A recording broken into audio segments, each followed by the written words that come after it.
හොඳයි පින්වතුනි. නිවන සාක්ෂාත් කර ගැනීම කියන මාතෘකාව පින්වතුනි හරි වැදගත්. ඊට වඩා වැදගත් නිවන සාක්ෂාත් කරගන්න නැති වුණාම මොකද වෙන්නේ කියන එක. ඉතින් මේ දේවල් ගැන උනන්දුවෙන් ඔබ කටයුතු කරන නිසා පින්වතුනි ඔබ පුළුවන් තරම් උත්සාහ කරනවා සෙන්සුරාදා බදාදා මේ ස්ථානයට ඇවිදලා සම්බන්ධ වෙන්න. මේ සම්බන්ධ වෙලා මේ කරුණු කාරණා ආදී හොයලා බලන්න. ඒ කියන්නේ පින්වතුනි ඔබ පළවෙනි විභාගයෙන් සමත්. ඒ කියන්නේ ඔබට දැනিলা තියෙනවා පින්වතුනි ඔබ නිවන් දැකිය යුතු බව. කොහොමද කියලා සමහරට දන්නේ නැතුව ඇති පින්වතුනි නමුත් ඔබ නිවන් දකින්න ඕනේ කියලා හැඟීමක් ඇවිදලා ඇති. මේක තමයි පින්වතුනි අංකයකට අවශ්‍ය වෙන්නේ. හැබැයි ඔතනදී තව ප්‍රශ්නයක් තියෙනවා පින්වතුනි ඔබට නිවන් දකින්න ඕනේ කියලා හැඟීමක් ආවට ඒ හැඟීම ඇවිදilla තියෙන්නේ ඇයි කියලා පොඩ්ඩක් හොයලා බලන්න ඕනේ පින්වතුනි නැත්තම් නැවත ඔබ පරදිනවා. ඇයි එහෙම හැඟීමක් ආවේ කියලා. ඇයි නිවන් දකින්න ඕනේ කියලා හිතුනේ කියලා. සමහර වෙලාවට පින්වතුනි නිවන් දකින්න ඕනේ කියලා හිතුනේ මං කියන හින්දා වෙන්නේ නැද්ද? ආමඳුරෝ කියනවා කියන ඉවරයක් නැහැ මේ දුකයි මේක දුකයි මේක දුකයි මේක දුකයි කීකේ. හතර අපාය යන්න වෙනවා කියනවා. ඒකින්ද කොහොම හරි මේක කරන්න ඕනේ ගිහිල්ලා. සමහරට එහෙම හැඟීමකට එන්න පුළුවන්. නමුත් පින්වතුනි ඔබ මේ නිවන් මඟ සාක්ෂාත් කරගන්නවා කියන කටයුත්තේ නීලිලා ඉන්න ඕනේ පින්වතුනි. ඔබ විසින්ම අවබෝධ කරගත් යම් කරුණක් නිසා. ඒක මං කියනවට කළ වැඩක් නැහැ. මේ නිවන යන්න ඕනේ පින්වතුනි හරියට ගහක් වගේ. වැලක් වගේ නිවන් දකින්න බෑ. තථාගතයන් වහන්සේ කෙරෙහි ඔබට සද්ධාව පිටලා තියෙන පින්වතුනි යම් කෙනෙක් නිසා නම් යම් වැඩපිළිවෙලක් නිසා නම් ඒ කියන්නේ පින්වතුනි ඔබ ඒකාන්තයෙන්ම වැලක්. ඔබට ඒක තුල සාර්ථක වෙන්න බෑ. තව ටික දවසයි ඔබ ඔහොම ඉන්නේ. ධර්මාවබෝධයෙන්ම ඕනේ පින්වතුනි දවසක ඔබ තථාගතයන් වහන්සේ කවුද කියලා දැනගන්න ඕනේ. නැතුව පින්වතුනි කවුරු හරි ස්වාමින් වහන්සේ නමක් හෝ වේවා ගිහි මහත්තයෙක් හෝ වේවා කවුරු හරි කමක් නැහැ. තථාගතයන් වහන්සේ මෙන්න මේ ආකාරයි තථාගතයන් වහන්සේගේ ගුණ මෙන්න මේ ආකාරයි ආදී වශයෙන් ඔබට කිව්වයි කියලා. ඒ තුල ඔබ පත් වෙනවා නම් යම් ශ්‍රද්ධාවකට පින්වතුනි ඒක ශ්‍රද්ධාව නෙමෙයි. ඒකට කියන්නේ භක්තිය කියලා. ඒක තුලින් කවදාකවත් පින්වතුනි ඔබට මේ නිවන් මඟ සකස් කරගන්න බෑ. එහෙනම් ඔබ නිවන සාක්ෂාත් කරනවා නම් පින්වතුනි ඔබ ගහක් වගේ ඉන්න ඕනේ. ගහක ස්වභාවය තමයි පින්වතුනි කිසිම දෙයක ආධාරයක් නැතුව තනියෙන් නැගී හිටලා තියෙනවා. එහෙනම් ඔබගේ නිවන් මඟ ගහක් වෙනවා. කිසිම දෙයක ආධාරයක් නැතුව ඔබ තනියෙන් නැගී සිටින්න ඕනේ. එකම ආධාරය ගන්න පුළුවන් පින්වතුනි කල්යාණ මිත්‍ර සම්පත්තිය සහ ශ්‍රී සද්ධර්මය. ඔච්චරයි. හැබැයි ගහ කෙලින් තියෙන්නේ කල්යාණ මිත්‍ර සම්පත්තිය නිසාත් නෙමෙයි. ගහ කෙලින් තියෙන්නේ ශ්‍රී සද්ධර්මයෙන් නිසාත් නෙමෙයි. ශ්‍රී සද්ධර්මයේ කල්යාණ මිත්‍ර සම්පත්තිය කියන ඔය දෙක එකතු කරගෙන. ඒ කියන්නේ වතුරයි පෝරයි දෙක එකතු කරගෙන පින්වතුනි ගහ වැඩෙන්න ඕනේ. හැබැයි මේ ගහ වැඩනකොට පින්වතුනි මේ ගහ දැන් කෙලින් හිටලා තියෙන්නේ. ගහ වැවෙන්නේ. අර දෙක ප්‍රත්‍යයෙන් වුණාට ගහ කෙලින් හිටීලා තියෙන්නේ මේ දෙක නිසා නෙමෙයි. ඒ කියන්නේ ගහේ මුල් වලට සිද්ධ වෙනවා පින්වතුනි අර කියපු දෙකේ පෝෂණය උරාගෙන සාරය උරාගෙන හොඳට බදලා අල්ලන්න. ඒක ගහ විසින්මයි කරන්නේ පින්වතුනි. ඒක වතුර විසින් කරන එකක් නෙමෙයි. ඒක පෝර විසින් කරන එකක් නෙමෙයි. එහෙනම් ඔබ ධර්මාවබෝධයටපත් වෙන්න. ඔබ ධර්මාවබෝධයටපත් වෙලා තමයි පින්වතුනි ඊළඟට ඉදිරි වැඩ කටයුතු ටික කෙරෙන්න ඕනේ. එහෙම නැත්නම් පින්වතුනි වෙන්නේ මොකද්ද?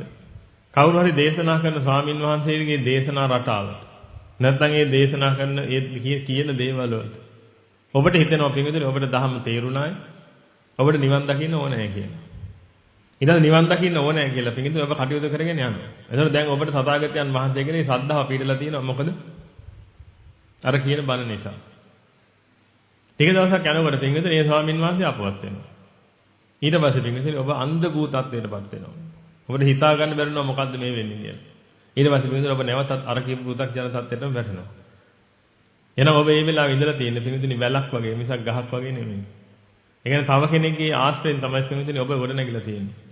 නමුත් තථාගත ධර්මයේ සඳහන් වෙන ක්‍රමේ නම් පින්වතුනි තව කෙනෙක්ගේ ආශ්‍රයයක් නැතුව තමන්ම අවබෝධ කරගෙන මේ ගමන යන්න ඕනේ. ඒක නිසා පුළුවන් තරම් උත්සාහ කරන්න පින්වතුනි මේ ඔබට නිවන් දකින්න ඕනේ කියලා හිතිච්ච එක ඔබ විසින්ම අවබෝධ කරගත් කාරණාවක් නිසා සිද්ධ වුණා කියන එක දැනගන්න. ඒකද පින්වතුනි කල්යාණ මිත්‍රයා සහ ශ්‍රී සද්ධර්මය ප්‍රත්‍ය වුණා විතරයි. කල්යාණ මිත්‍රයා සහ ශ්‍රී සද්ධර්මයේ ප්‍රත්‍ය වුණා විතරයි. හොඳට මතක තියාගන්න. එහෙම නැතුව පින්වතුනි ශ්‍රී සද්ධර්මයෙන් නිසාවත් කල්යාණ මිත්‍රයා නිසාවත් අනිකුත් හේතුවක් නිසාවත් ඔබ මේ නිවන් දකින්න ආවා කියන ගමන ආව නම් පින්වතුනි තාම ඔබ හරි තැනට අවිලා නැහැ. ඒ කියන්නේ ඔබ තාම දුක්ඛාරය සත්‍ය දැකගෙන නැහැ පින්විතනේ. ඒරෝ මෙතනට ඇවිදින්න දුක්ඛාරය සත්‍ය වනේ පින්විතනේ මුලින්ම දකින්න. දුක විඳලා ආපු ඔබට දුක්ඛාරය සත්‍ය කියන එක මුලින් දැනගන්න වෙනවා. මේ දුක්ඛාරය සත්‍ය කියන වැටහීම වැටහුණා නම් පින්විතනේ එතනින් එහාට ඔබ කරන දේවල් සම්පූර්ණයෙන්ම වෙනස්. දැන් බලන්න පින්විතනේ ඔබගේ ජීවිතවල ඔය කරගෙන යන ටික කරගෙන යන්න කියලා මම කවදාක කිව්වේ නැහැ නේ ඔබට. නමුත් ඔබ කරගෙන යනවා නේ දිගින් දිගට. එහෙනම් මං කියන ඉඳ නෙමෙයි මේ ටික කරන්නේ. දැන් අද උදේට කෑවේ මං කියපෙන්ද? නෑ. වැසිකිලි ගියේ මං කියපෙන්ද? ඒත් නෑ. ළමයින් කොහෙට කොහෙට ගිහිල්ලා දාලා ආයේ මං කියපෙන්ද? ඒත් නෑ. ඔය එකක්වත් මං කියපෙන්ද කරපුවා නෙමෙයි. ඒ හැම එකක්ම පින්විතනේ ඔබගේ ස්වකීය වූ ඥාණයට අවබෝධ වුණා. ළමයි ටික ගෙදර දාලා ගියොත් එහෙම මොනව කරගනින්ද දන්නේ. ඒක නිසා ටිකක් යමක් කමක් දන්න මිනිස්සෙක් ගාව දාලා යන්න ඕන කියලා ගෙදර ගිහිල්ලා මල්ලිට ගිහිල්ලා කිව්වා මල්ලි පොඩ්ඩක් ළමයි දෙන්නව බලාගන්න මම අර බන් ටික අහලා එන්න. ඔය ආකාරයෙන් පින්විතනේ ඔබ කටයුතු කරනවා. එහෙනම් ඔබට ස්වකීය වූ ඥානයක් තියෙනවා. ඒ ස්වකීය වූ ඥානය විමසලා බලලා ඔබ කටයුතු කරනවා. ආන්ගේ ඥානය තමයි අවදි කරගන්න ඕනේ පින්විතනේ මේ නිවන සම්බන්ධව. ඒ කියන්නේ ඔබට වැටහෙන්න ඕනේ පින්විතනේ මම මේ දේ කළ යුතුයි දැන් කියලා. නමුත් මම ඔබට කියනවා පින්විතනේ මේ දේ කරන්න, මේ දේ කරන්න, මේ දේ කරන්න, මේ දේ කරන්න කියලා. මම ඔබට කියනවා වහ වහ නිවන සාක්ෂාත් කරගන්න මොනවද ඔය කරන්න කියලා අහනවා. ඒ අහන්නේ පින්විතනේ. ඔබ තුලින් මේක ඔබට හිතවන්න ඕන නිසා විතරයි. මිසක් මං කියන නිසා පින්විතනේ ඔබ මේක කළා වැඩක් නැහැ. මේ කෙරෙන්නේ නැහැ. මං කියන නිසා නම් කරන්නේ කෙරෙන්නේ නැහැ. ඒක නිසා ධර්මාවබෝධයට අංක 1 දෙන්න ඕනේ පින්විතනේ. දැන් කවුරු ගෞරවයෙන් බණ අහන්න ඕනේ නැහැ. මං කෙරෙහි ගෞරවයෙන් බණ අහන්න ඕනේ නැහැ පින්විතනේ. දැන් මෙතන ඉන්න කවුරු. ඒ කියන්නේ ගල් මුල් වලින් ගහන්න කියලා නෙමෙයි. යම් ගරුත්වයක් තියාගන්න පින්විතනේ අප්‍රමාණ ගරුත්වයකින් බණ අහන්න එහෙම එකක් නැහැ. ඒ ගෞරවය කියන එක පින්විතනේ Taman තුල හට ගන්න ඕන එකක් මිසක් ඒක ආරූඪ කරගෙන අහන්න ඕන එකක් නෙමෙයි. ධර්මයට ගරුත්වයක් දක්වන්න නම් පින්විතනේ ඔබ ධර්මය මොකක්ද කියලා දැනගෙන ඉන්න ඕනකොටම කලින්. තථාගතයන් වහන්සේගේ සමයේ ධර්ම ගරුත්වයෙන් බණ ඇහුවේ නැහැ මිනිස්සු. හරිද වැරදිද කියලා බලන්නයි බණ ඇහුවේ. දැන් මම මේකෙන් කියන්නේ නැහැ පින්විතනේ ධම් ගරුත්වය නැති කරගන්න කියලා. මේක නැති කරගත්තොත් එහෙමද? පිටින් යන ඊට පස්සේ මේක. නමුත් ඔබ ඉස්කෝලේට ගියාට පස්සේ පින්විතනේ ඉස්කෝලේ ටීචර් උගන්වනවා ඉතිහාසයේ පාඩම. නැත්නම් විද්‍යාව පාඩම. ඔය විද්‍යාවට වැඳ ඉගෙන ගන්න. හොඳට කල්පනා කරලා විද්‍යාවට වඳිනවද? විද්‍යාවට වඳින ගාතාවක් හදලා විද්‍යාවට වඳිනවද? එහෙම කරන්නේ නැහැ. මෙතනට අවශ්‍ය වෙන්නේ පිළිගන්න විමර්ශනශීලී මනසක්. සමහර වෙලාවට අධික ශ්‍රද්ධාව හේවත් අන්ධ භක්තිය. ශ්‍රද්ධාව කියන එක පිළිගන්නේ මේ ශාසනයේ තියෙන වචනයක් මිසක් ඒක මේ ශාසනයෙන් පිට තියෙන එකක් නෙමෙයි. පුදර්ජන ගෝත්‍රයට කවදාකවත් ශ්‍රද්ධාව කියන එක අයිති නැහැ. අන්ධ ශ්‍රද්ධාව තමයි එහෙනම් අයිති වෙන්නේ. ඒක මම ඔබට අද ඔප්පු කළාම පෙන්නන්නම්. තථාගත වචන වලින්ම. සමහරවිට අන්ධ භක්තිය තියෙන කෙනාට පින්විතනේ විමර්ශනය කරන්න බැරුව යනවා. මොකද එයාට හිතෙන්න පටන් ගන්නවා මම මේක විමර්ශනය කරන මේ අම්බෝ එහෙම හොඳ නැහැ මේව කළොත් එහෙම ආරෝපවාද වෙනවා අම්බෝ ධර්මයෙන් නිග්‍රහ වෙනවා බෑ මේ කියන එක කොහොමද දරා ගන්න ඕන. ඉතින් කියන එක කොහොමද දරා ගන්නව නම් පින්විතනේ නිච්ච සුඛ අත්ථ සුඛ කිව්වහම දරා ගන්නවා නම් අනිච්ච දුක්ඛ අනාත්ම කිව්වහම දරා ගන්නවා. අන්තිමට බණ කියලා දෙන්නේ බූරු රැලකටනේ.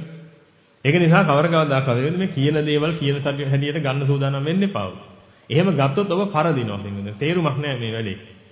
මගෙත් කාලේ නාස්ති කරනවා ඔබෙත් කාලේ නාස්ති වෙනවා. ඔබ එහෙයි කියලා මෙතන නැගිටලා යනවා. මමත් බොහොම හොඳයි ඔක්කොම එහෙයි කිව්වනේ දැන් ඉන්නවා තේරිලා නේ කියලා ඉන්නවා. ඉතින් ටික දවසක් යනකොට බලාගත්තා එක ඔබට කොච්චර තේරුණාද කියලා. මම ගොඩාක් දැකලා තියෙනවා පින්විතනේ මේ ගිහියත් ළඟ තියෙන එක ස්වභාවයක් තියෙනවා. මෙතනින් බණ ටිකක් අහනවා ඊට පස්සේ තව තැනකට යනවා කාලයකට පස්සේ. ඔබ අතින් වෙන එකක් නෑ සමහර විට. තව තැනකට ගිහිල්ලා වෙලා එතන මෙතන බණ ටික අහලා කියනවා ඒකනේ දැන්නේ තේරෙන්නේ මේක මේ දැන් තමයි තේරෙන්නේ. ඊට එතන තව කාලයක් ඉඳලා පින්විතනේ අහිකුණ්ඩ කරල්ල වගේ තව තැනකට යනවා. තව තැනකට ගිහිල්ලා එතනින් බණ ටිකක් අහලා කියනවා මේ දැන්නේ තේරෙන්නේ. ඒ කියන්නේ ওই මිනිස්සුන්ට පින්විතනේ කවදාවත් ඔක තේරෙන්නේ නැහැ. කවදාවත්ම තේරෙන්නේ නැහැ. ඒක මට ඉරහඳ වගේ විශ්වාසයි.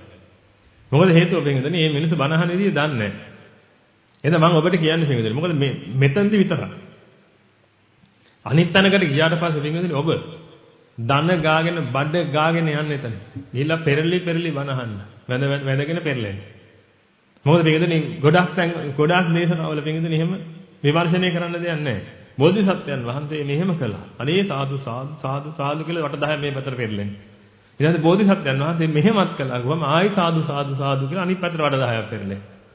එහෙම කර බණහන්න ඒක ප්‍රශ්නයක් නැහැ. ඒක අධික අන්ධ භක්තිය අධික ශ්‍රද්ධාව ඕන එකක් තියාගෙන බණහන්න. නමුත් මම ඔබට කියන්නේ පින්වතුනි මේ දහම් කාරණා මම ඔබට කියද්දි පින්වතුනි මම මේව ඔබට කියන්නේ ඔබගේ ජීවිත හදා ගන්න නෙමෙයි ජීවිත නසා ගන්න. ආයි නම් එන්නේ නැද්ද බලන්න.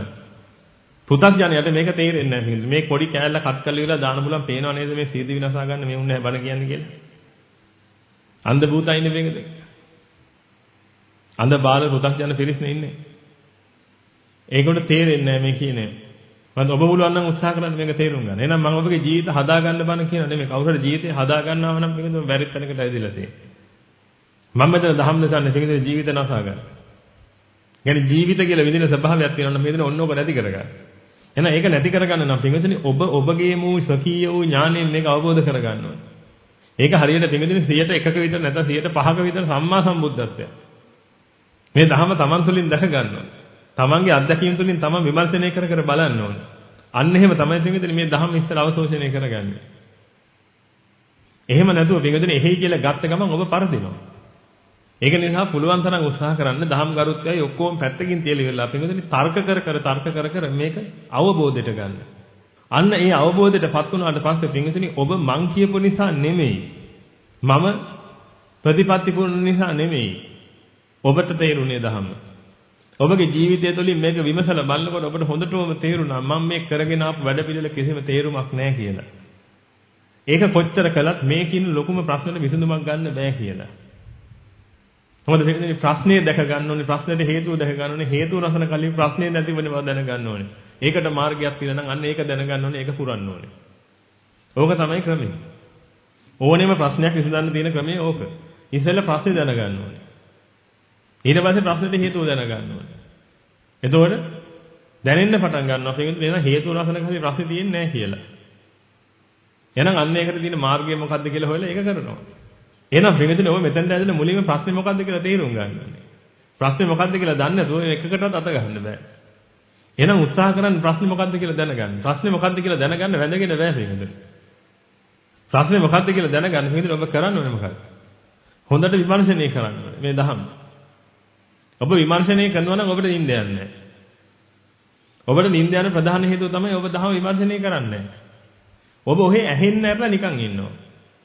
එක්ක ඔබට විමර්ශනය කරන්න ශක්තිය නැහැ නැත්නම් ඔබ නිදි මරලා ඉන්නේ. එහෙමත් එකක් වෙන්න පුළුවන්. එකේ දෙකේ ඉඳලා එන අයත් ඇතිනේ. ඔබ නිදි මරලා ඉන්නේ සමහරලාට ඔබ නිින්ද යන්න පුළුවන්. ඒක කරන්න යන්නේ නැහැ.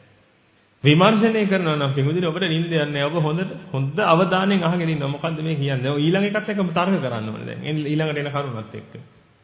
ඒක කොහොමද එහෙම වෙන්නේ? එහෙම වෙන්න විදිහක් නැහැ නේ. මොකද හේතුව මගේ ජීවිතේ මෙහෙම එකක් වුණා. එතකොට මට මෙහෙම හරි මෙහෙම වුණානේ. ඒක තමයි මෙහෙම. ඔය Tamanට වැටහෙන්න පටන් ගන්නවා. එතකොට තමයි මේ ධහම ඇතුළට කිඳා බහින්නේ ඔබ. මේ ධහම ඇතුළට කිඳා බැස්සට පස්සේ පිටින් ඔබට දුක්ඛාරය සත්‍ය කියන එක අවබෝධ වෙනවා. දුක්ඛාරය සත්‍ය අවබෝධ වෙච්ච ගමන් පිටින් දුක්ඛ සමුදය අවබෝධ වෙනවා. දුක්ඛ සමුදය අවබෝධ වෙච්ච ගමන් දුක්ඛ නිරෝධය මොකද්ද කියලා තේරෙන්න ගන්නවා. දුක්ඛ නිරෝධය තේරිච්ච ගමන් පිටින් දුක්ඛ නිරෝධ ගාමිනී පටිපදාවක් තියෙන බව තේරුම් ගන්නවා. ඒ දුක්ඛ නිරෝධ ගාමිනී පටිපදාව මෙච්චර කල මං කරපු එක නෙමෙයි කියලා තේරෙන්න පටන් ගන්නවා. මොකද මට අදයි දුක්ඛාරය සත්‍ය අවබෝධ වෙනවා. එහෙනම් මම මෙච්චර කල් කළා තියෙන දුක්ඛ නිරෝධ ගාමිනී පටිපදාව නෙමෙයි කියලා. ඒකට වෙනස් වූ මගක් තියෙනවා කියලා තේරුම් ගන්නවා.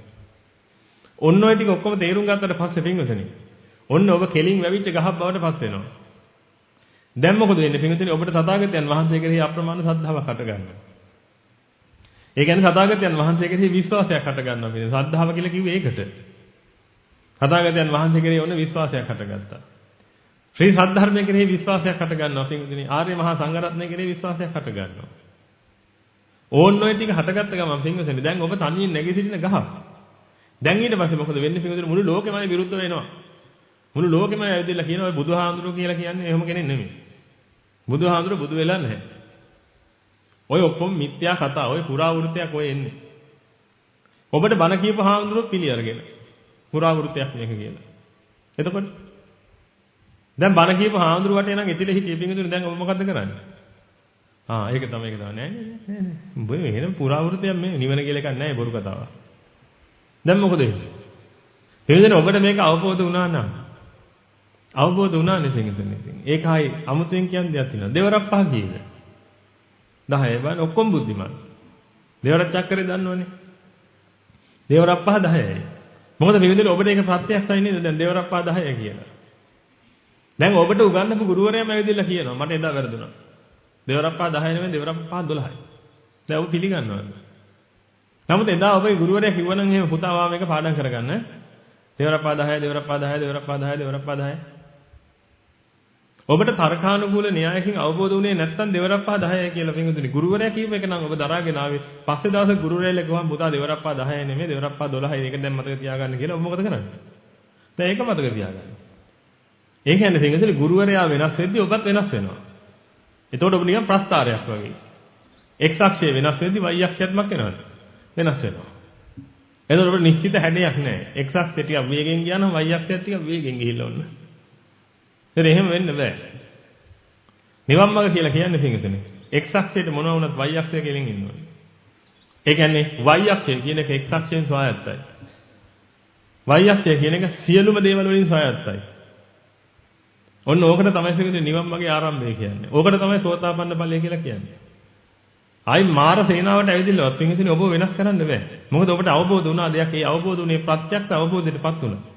තමන්ගේ ජීවිතය ඇතුළෙන් තමන්ගේ ජීවිතයේ තියෙන අත්දැකීම් වලින් ඔන්න ඔය ප්‍රත්‍යක්ෂ අසුරට ලබා ගත්තා නම් පින්වතුනි. එතනින් එහාට ආපස්සට කතා කරන දෙයක් නැහැ. තව කාගෙටත් ඇවිල්ලා. නැත්තම් වෙන්නේ පින්වතුනි ඔහොම ඔබ ඉන්න බණ ටික අහගෙන අනේ ශෝක් සාදු සාදු නියම බණ ටික අන්න බණ ටික එන්න බණ අහන්න නේ. ඔක්කොම කරගෙන ඉඳලා ඊට පස්සේ තව කෙනෙක් කියලා කියනවා "ඕ වගේමයි. යන් තව තැනක් තියෙනවා. ඔයිටත් වඩා හොඳයි. ඊට පස්සේ මොකද කරන්නේ? එතනට ගිහිල්ලා බණ ටික ඒක නෙන්න. හොඳයි නෙන්න. දැන් තමයි ටික ටික තේරෙන්නේ නේ. හිස් මෝග පුරුෂයෝ. ඊට පස්සේ මොනවා කිව්වත් පිළිගන්නවා. ඇයි මෙතන ඉඳලා තින්නේ මොකද්ද? ඒ කියන ඔක්කොටම ඔළුව ගන්නවා. ඒක නිසා මම ඔබට කියන්නේ මේ ඔළුව ගන්න කෙනෙක් වෙන්න එපා. ඔළුව ගන්න කෙනෙක් වෙන්නේ නැතුව පිටින් පුළුවන් තරම් උත්සාහ කරන්න. ඒකයි මම ඔබට කියන්නේ ඔබ මට ගරු කරන්න එපා. ඔබ බණ ටික අහන්න. ඔබගේ ජීවිත අත්දැකීමත් එක්ක දාලා ඉවරලා දහම තර්ක කළා කියලා. ඒකෙන් ආර්ය උපවාද වෙන්නේ නැහැ. හැබැයි මෝඩකමට ඇවිල්ලා ස්වාමීන් වහන්සේලාත් එක්ක රණ්ඩු වෙන්න ගියොත් ඉතින් එහෙම වෙන්න පුළුවන්. තමන්ගේ ජීවිත අත්දැකීමත් එක්ක දහම දාලා පිටින් ගැලපෙන්නේ නැති දැන් ගැලපෙන්නේ නැහැ කියලා හිතාගන්න එක. ආර්ය උපවාද නෙමෙයි. ස්වාමීනි මට මේක ගැලපෙන්නේ නැහැ. ස්වාමීනි ඒක මගේ වැරද්දක් වෙන්නේ නැති මම කොහොමද මේක ගලප ගන්න උත්සාහ කරන්නේ. එහෙමද මෝඩකමට කියන්න යන්නත් එපා. ස්වාමීනි මේක මට ගැලපෙන්නේ නැහැ. මම යනවා. එහෙම ඉන්න ඇති ඉන්නවා. මං ගැටෙනවා. මට ගැලපෙන්නේ නැහැ. මම යනවා. මට ගැලපෙන්නේ නැහැ ස්වාමීනි මට තේරෙන්නේ නැහැ ඒ කොටස. පුළුවන් නම් මට තේරුම් කරලා දෙන්න නැත්නම් මම කොහොමද තේරුම් ගන්නවා. එතන ඉඳගෙන පින්විතනේ ඔය මේක තේරුම් ගන්න. තේරුම් ගන්න නැතුව කිසි දෙයකට පින්විතනේ එහි කියන්න එපා. මම වෙන භාෂාවෙන් ඇහුවොත් එම් බූරුවෙක් නේද කියලා. මම නේද කියලා අහනවා සිංහලෙන් ඊටු ටික ඔක්කොම බූරුවෙක් කියලා අහනවා අනිත් වෙන භාෂාවකින්. ඒක බොළු වෙනොත් එහෙනම් මොකද වෙන්නේ? ඔබට යමක් අස්සම් කරන්න ගෙනත් දෙනවා පින්විතනේ වෙන භාෂාවකින් ලියලා තියෙන්නේ. ඔබ අස්සම් කරනවද? එනිසා ඔබට මොලයක් බුද්ධියක් තියෙන මිනිස්සුනේ වෙන භාෂාවකින් නම් කියලා තියෙන දේවල් මොකුත් තේරෙන්නේ නැත්නම් ඔබ ඒකට අස්සම් තියන්නේ නැහැ නේ මිනිස්සුනේ. එහෙනම් මේ කියන එකක්වත් ඔබට තේරෙන්නේ නැත්නම් මිනිස්සුනේ ඔබ මේක තේරුණා කියලා අස්සම් කරන්න එපා. ඔබ තේරුණා කියලා නිස්සාවටපත් වෙන්න එපා. ඔබ පුළුවන් තරම් උත්සාහ කරන්න මිනිස්සුනේ මේක තේරුම් ගන්න. අද තේරුම් නැත්නම් හෙට එන්න හෙට ඇවිල්ලා ආයෙ අහන්න. ඊට පස්සේ රෙකෝඩින් එක අහන්න. නැවත අහන්න. ඒත් තේරුම් නැත්නම් ඇවිදලා ස්වාමීන් වහන්සේලාගෙන් අහන්න. මොකද ඔබ නිවන් දකින ක්‍රමයක් තියෙනවනේ පිළිදෙල. ඔබට ඔබගේ නිවන වටිනව වෙන්න ඕනේ. ඒකයි මේ ඔබ පස්සේ පන්නන්නේ. ඒකයි මේ ඔබට මේ නිවන් දකින්න ඕනෑකම ඇති කරවන්නේ පින්වතුනි. දැන් අද උදේ උඩදී හර්ෂ මහත්තයා කියනවා. ඔබ වහන්සේගේ ස්වභාවය ඉතින් අස්සයව අරගෙන ගිහිල්ලා වතුර ගාවට ඌ බොන්නේ නැත්තම් හොම්බ ඔබාගෙන ඉන්නවනේ. එහෙම කියලා. බියන් කියලා. සමහරු ඉතින් වතුර හිරවලත් මැරෙන්න පුළුවන් නේද කියලා. මම කිව්වා නෑ. ඒක නෙමෙයි මම ක්‍රමය. මං අස්සයව අරගෙන යනවා වතුරට. උඩ වතුර බොන්න දෙනවා. ඌ බොන්නේ නැත්තම්. එතකොට මට තේරෙනවා ඌට දැන් වතුර බොන්න ඕනේ නෑ මේ වෙලාවේ. එතකොට මං කරන්නේ මං අස්සය පිටේ නගිනවා. නැගලා ඌව දක්කනවා. පැය 3ක් විතර දක්කලා දැන් ආයෙ අරයි යනවා. දැන් ඕනේද නැද්ද? දැන් ඕනේ. මොකද මේ වෙන අස්සයට වතුර පොවන්න බෑ කාටවත්. හොම්බ ඇතුළට දාන් හිටියා කියලා වැඩේ වෙන්නේත් නැහැ. අස්සයට වතුර පොවන්න නම් කරන්න ඕනේ. පින්විතනි අස්සයට වතුර බොන්න ඌමනාව හැදෙන්න ඕනේ. අස්සයට වතුර බොන්න ඌමනාව හැදෙන්න නම් පින්විතනි ඌට මහන්සි වෙන්න ඕනේ. ඌ මහන්සි වෙන්න ඕනේ. එන ඌ මහන්සි කරවන්න ඕනේ. ඒකට කරන් දෙන අස්සය පිටේ නැංග දහ කියලා දැක්කුවා. දැන් මොකද කරන්නේ? පැය දෙක තුනක් ඔක දක්කලා එනකොට උගේම කටින් කෙලවැක් කරගෙන පටන් ගන්නවා. සමහරට මම කියන්න ඕනෙත් නැහැ. ඌ මාවත් අරගෙන වෙනව කොහටද? වතුර ගාවට. ඇයිදලා අගේට වතුර ටික බොනවා. මගේ ක්‍රමවේදය ඒක. සමහරට ඔබට නිවන් දකින්න ඕනේ නැතිව ඇති වෙන්නේ. ඉතින් මට ඔබට බලෙන් නිවන් දක්වන්න බෑ. නමුත් මම කරන්නේ ඊට පස්සේ ඔබ අරගෙන යනවා. මේ අනන්ත සසර දිගේ ඔබ අරගෙන ගිහින් ඔබට පෙන්නනවා පින්වතුනි එක එක ආකාරයෙන් ඔබ දුක් විඳපු තැන්. ඔබ සැපයි කියලා සැප හොයන්න ගිහින් අනන්ත අප්‍රමාණ දුකකටපත් වෙච්ච හැටි එක එක විදිහට ඔබට පෙන්නනවා. ඒ පේන්න පින්වතුනි ඔබට මොකද වෙන්නේ? ඔබට ඔන්න ඕකට හපි වැටෙන්න පටන් ගන්නවා. ඊට පස්සේ ඔබට ඕනෙනවා ඇත්ත නේනම් කියන්නේ කොතන බැලුවත් දුකනේ, කොතන බැලුවත් දුකනේ, කොතන බැලුවත් දුකනේ. පින්වතුනි ඔක මගේ ක්‍රමය නෙමෙයි. කාය ක්‍රමය. තථාගතයන් වහන්සේගේ ක්‍රමය. දුක්ඛාරය සත්‍ය පෙන්නලා දෙන ක්‍රමය පින්වතුනි. කල්යාණ මිත්‍යා විසින් කළ යුත්තේ ඔච්චරයි. දුක්ඛාරය සත්‍ය පෙන්නලා දෙන එක. ඉතින් ධර්මයේ ශ්‍රවණය කරන කෙනා දුක්ඛාරය සත්‍ය අවබෝධ කරගත්තා නම් පින්වතුනි ඔච්චරයි. වැඩේ ඉවරයි. එතනින් එහාට ඉතුරු ටික වැටහෙන්න පටන් ගන්නවා යාට. ඉතින් ඒක නිසා පටිච්චසමුප්පන්න ක්‍රමවේදය හරහා පින්වතුනි මේ දුක්ඛාරය සත්‍ය දැක ගන්න වැඩ පිළිවෙලට අපි පොඩ්ඩක් උත්සාහ කරලා බලමු. දැන් බදාද දවසම පින්වතුනි මුළු දවසම පැය 7ක් විතර අපි පටිච්චසමුප්පාදය ගැන කතා කළා. මම කැමතිත් නෑ ඔය ගැන කතා කරන්න වැඩිය. ඒකට හේතුව පින්වතුනි. ඒක හරි ගැඹීරයි. එන්න ගැඹුරුයි. ඔළුවට හරි අමාරුයි. දේශනා කරන්න හරි අමාරුයි. මොකද ඒකට පින්වතුනි උපමා උපමේය ගල්ප දේශනා කරන්න නැත්නම් මෙලෝ දෙයක් තේරෙන්නේ නැහැ. හැබැයි මෙතන පටිච්චසමුප්පාදය දන්නේ නැති කවුරුත් නැහැ. ලංකාවේ ඔක්කොම පටිච්චසමුප්පාදය දන්නවා. ඕක නම් මොකද අවිජ්ජාපච්චය සංඛාරා නේද? කියලා අහයි පටිච්චසමුප්පාදය කිව්වොත්. පටිච්චසමුප්පාදයේ කැලී ටික වෙන වෙනමත් කතා කරයි. පින්වතුනි ඇහුවොත් එහෙම. නැවත මොනවා කිව්ව වැඩක් නැහැ. ඔක අවබෝධයටයි යන්න ඕනේ. පින්වතුනි ඔක කඩපාඩම් කරා කියලා ඇති පළක් නැහැ. කඩපාඩම් කරපයි ඕනේ තරම් ඉන්නවා. පින්වතුනි ගහ මරා ගන්න. පොඩි දෙයකටත් රණ්ඩු අල්ලන. කඩපාඩම් කරගෙන. මහා ධර්මදරයෝ. සත් වැඩක් නැහැ පින්වතුනි. ඒක ඇප්ලයි වෙලා නැහැ ජීවිතේට. ඒ කියන්නේ ඒ තුල අවබෝධයටපත් වෙලා නැහැ. හැමදෙස්සම පින්වතුනි ධර්මයේ තුල අවබෝධයටයිපත් වීම සිද්ධ වෙන්න ඕනේ. ධර්මයේ අවබෝධ වෙන්න පින්වතුනි මොකද වෙන්නේ? අවබෝධ වෙනවා කියලා කිව්වේ ඒකනේ. බෝධියට ලං වුණා. අවබෝධය තුළින් වෙන්නේ බෝධියට ලං වෙන එක. තේරුණා බෝධියට? නෑ ඒ උත්තරීතර අවබෝධයට ලං වෙනවා. ඒකයි වෙන්නේ. ඒකයි අවබෝධ කරනවා කියලා කියන්නේ. එහෙනම් උත්තරීතර බෝධියට ලං වෙනවා නම් පින්වතුනි. ඒ කියන්නේ ඔබට තියෙන අරිහත් බලයනේ. දැන් අරිහත් බෝධියට ඔබ ලං වෙනවා නම් පින්වතුනි දැන් ඒ අරිහතුන් වහන්සේගේ ලක්ෂණ නෙමෙයි ඔබ තුල පහළ වෙන්න ඕනේ. එහෙනම් ඔබට මේ ධර්මයේ තේරෙන්න අවබෝධ වෙන්න පින්වතුනි ඔබ තුලට අරිහතුන් වහන්සේගේ ලක්ෂණ නෙමෙයි දෙන්න ඕනේ. කාගේ ලක්ෂණ දෙන්න ඕනේ? චුන්ද සූකරකේකද? අඟුලිමාලේ ගිහි ජීවිතේ. ඒකද? ඒක නෙමෙයි එන්න ඕනේ.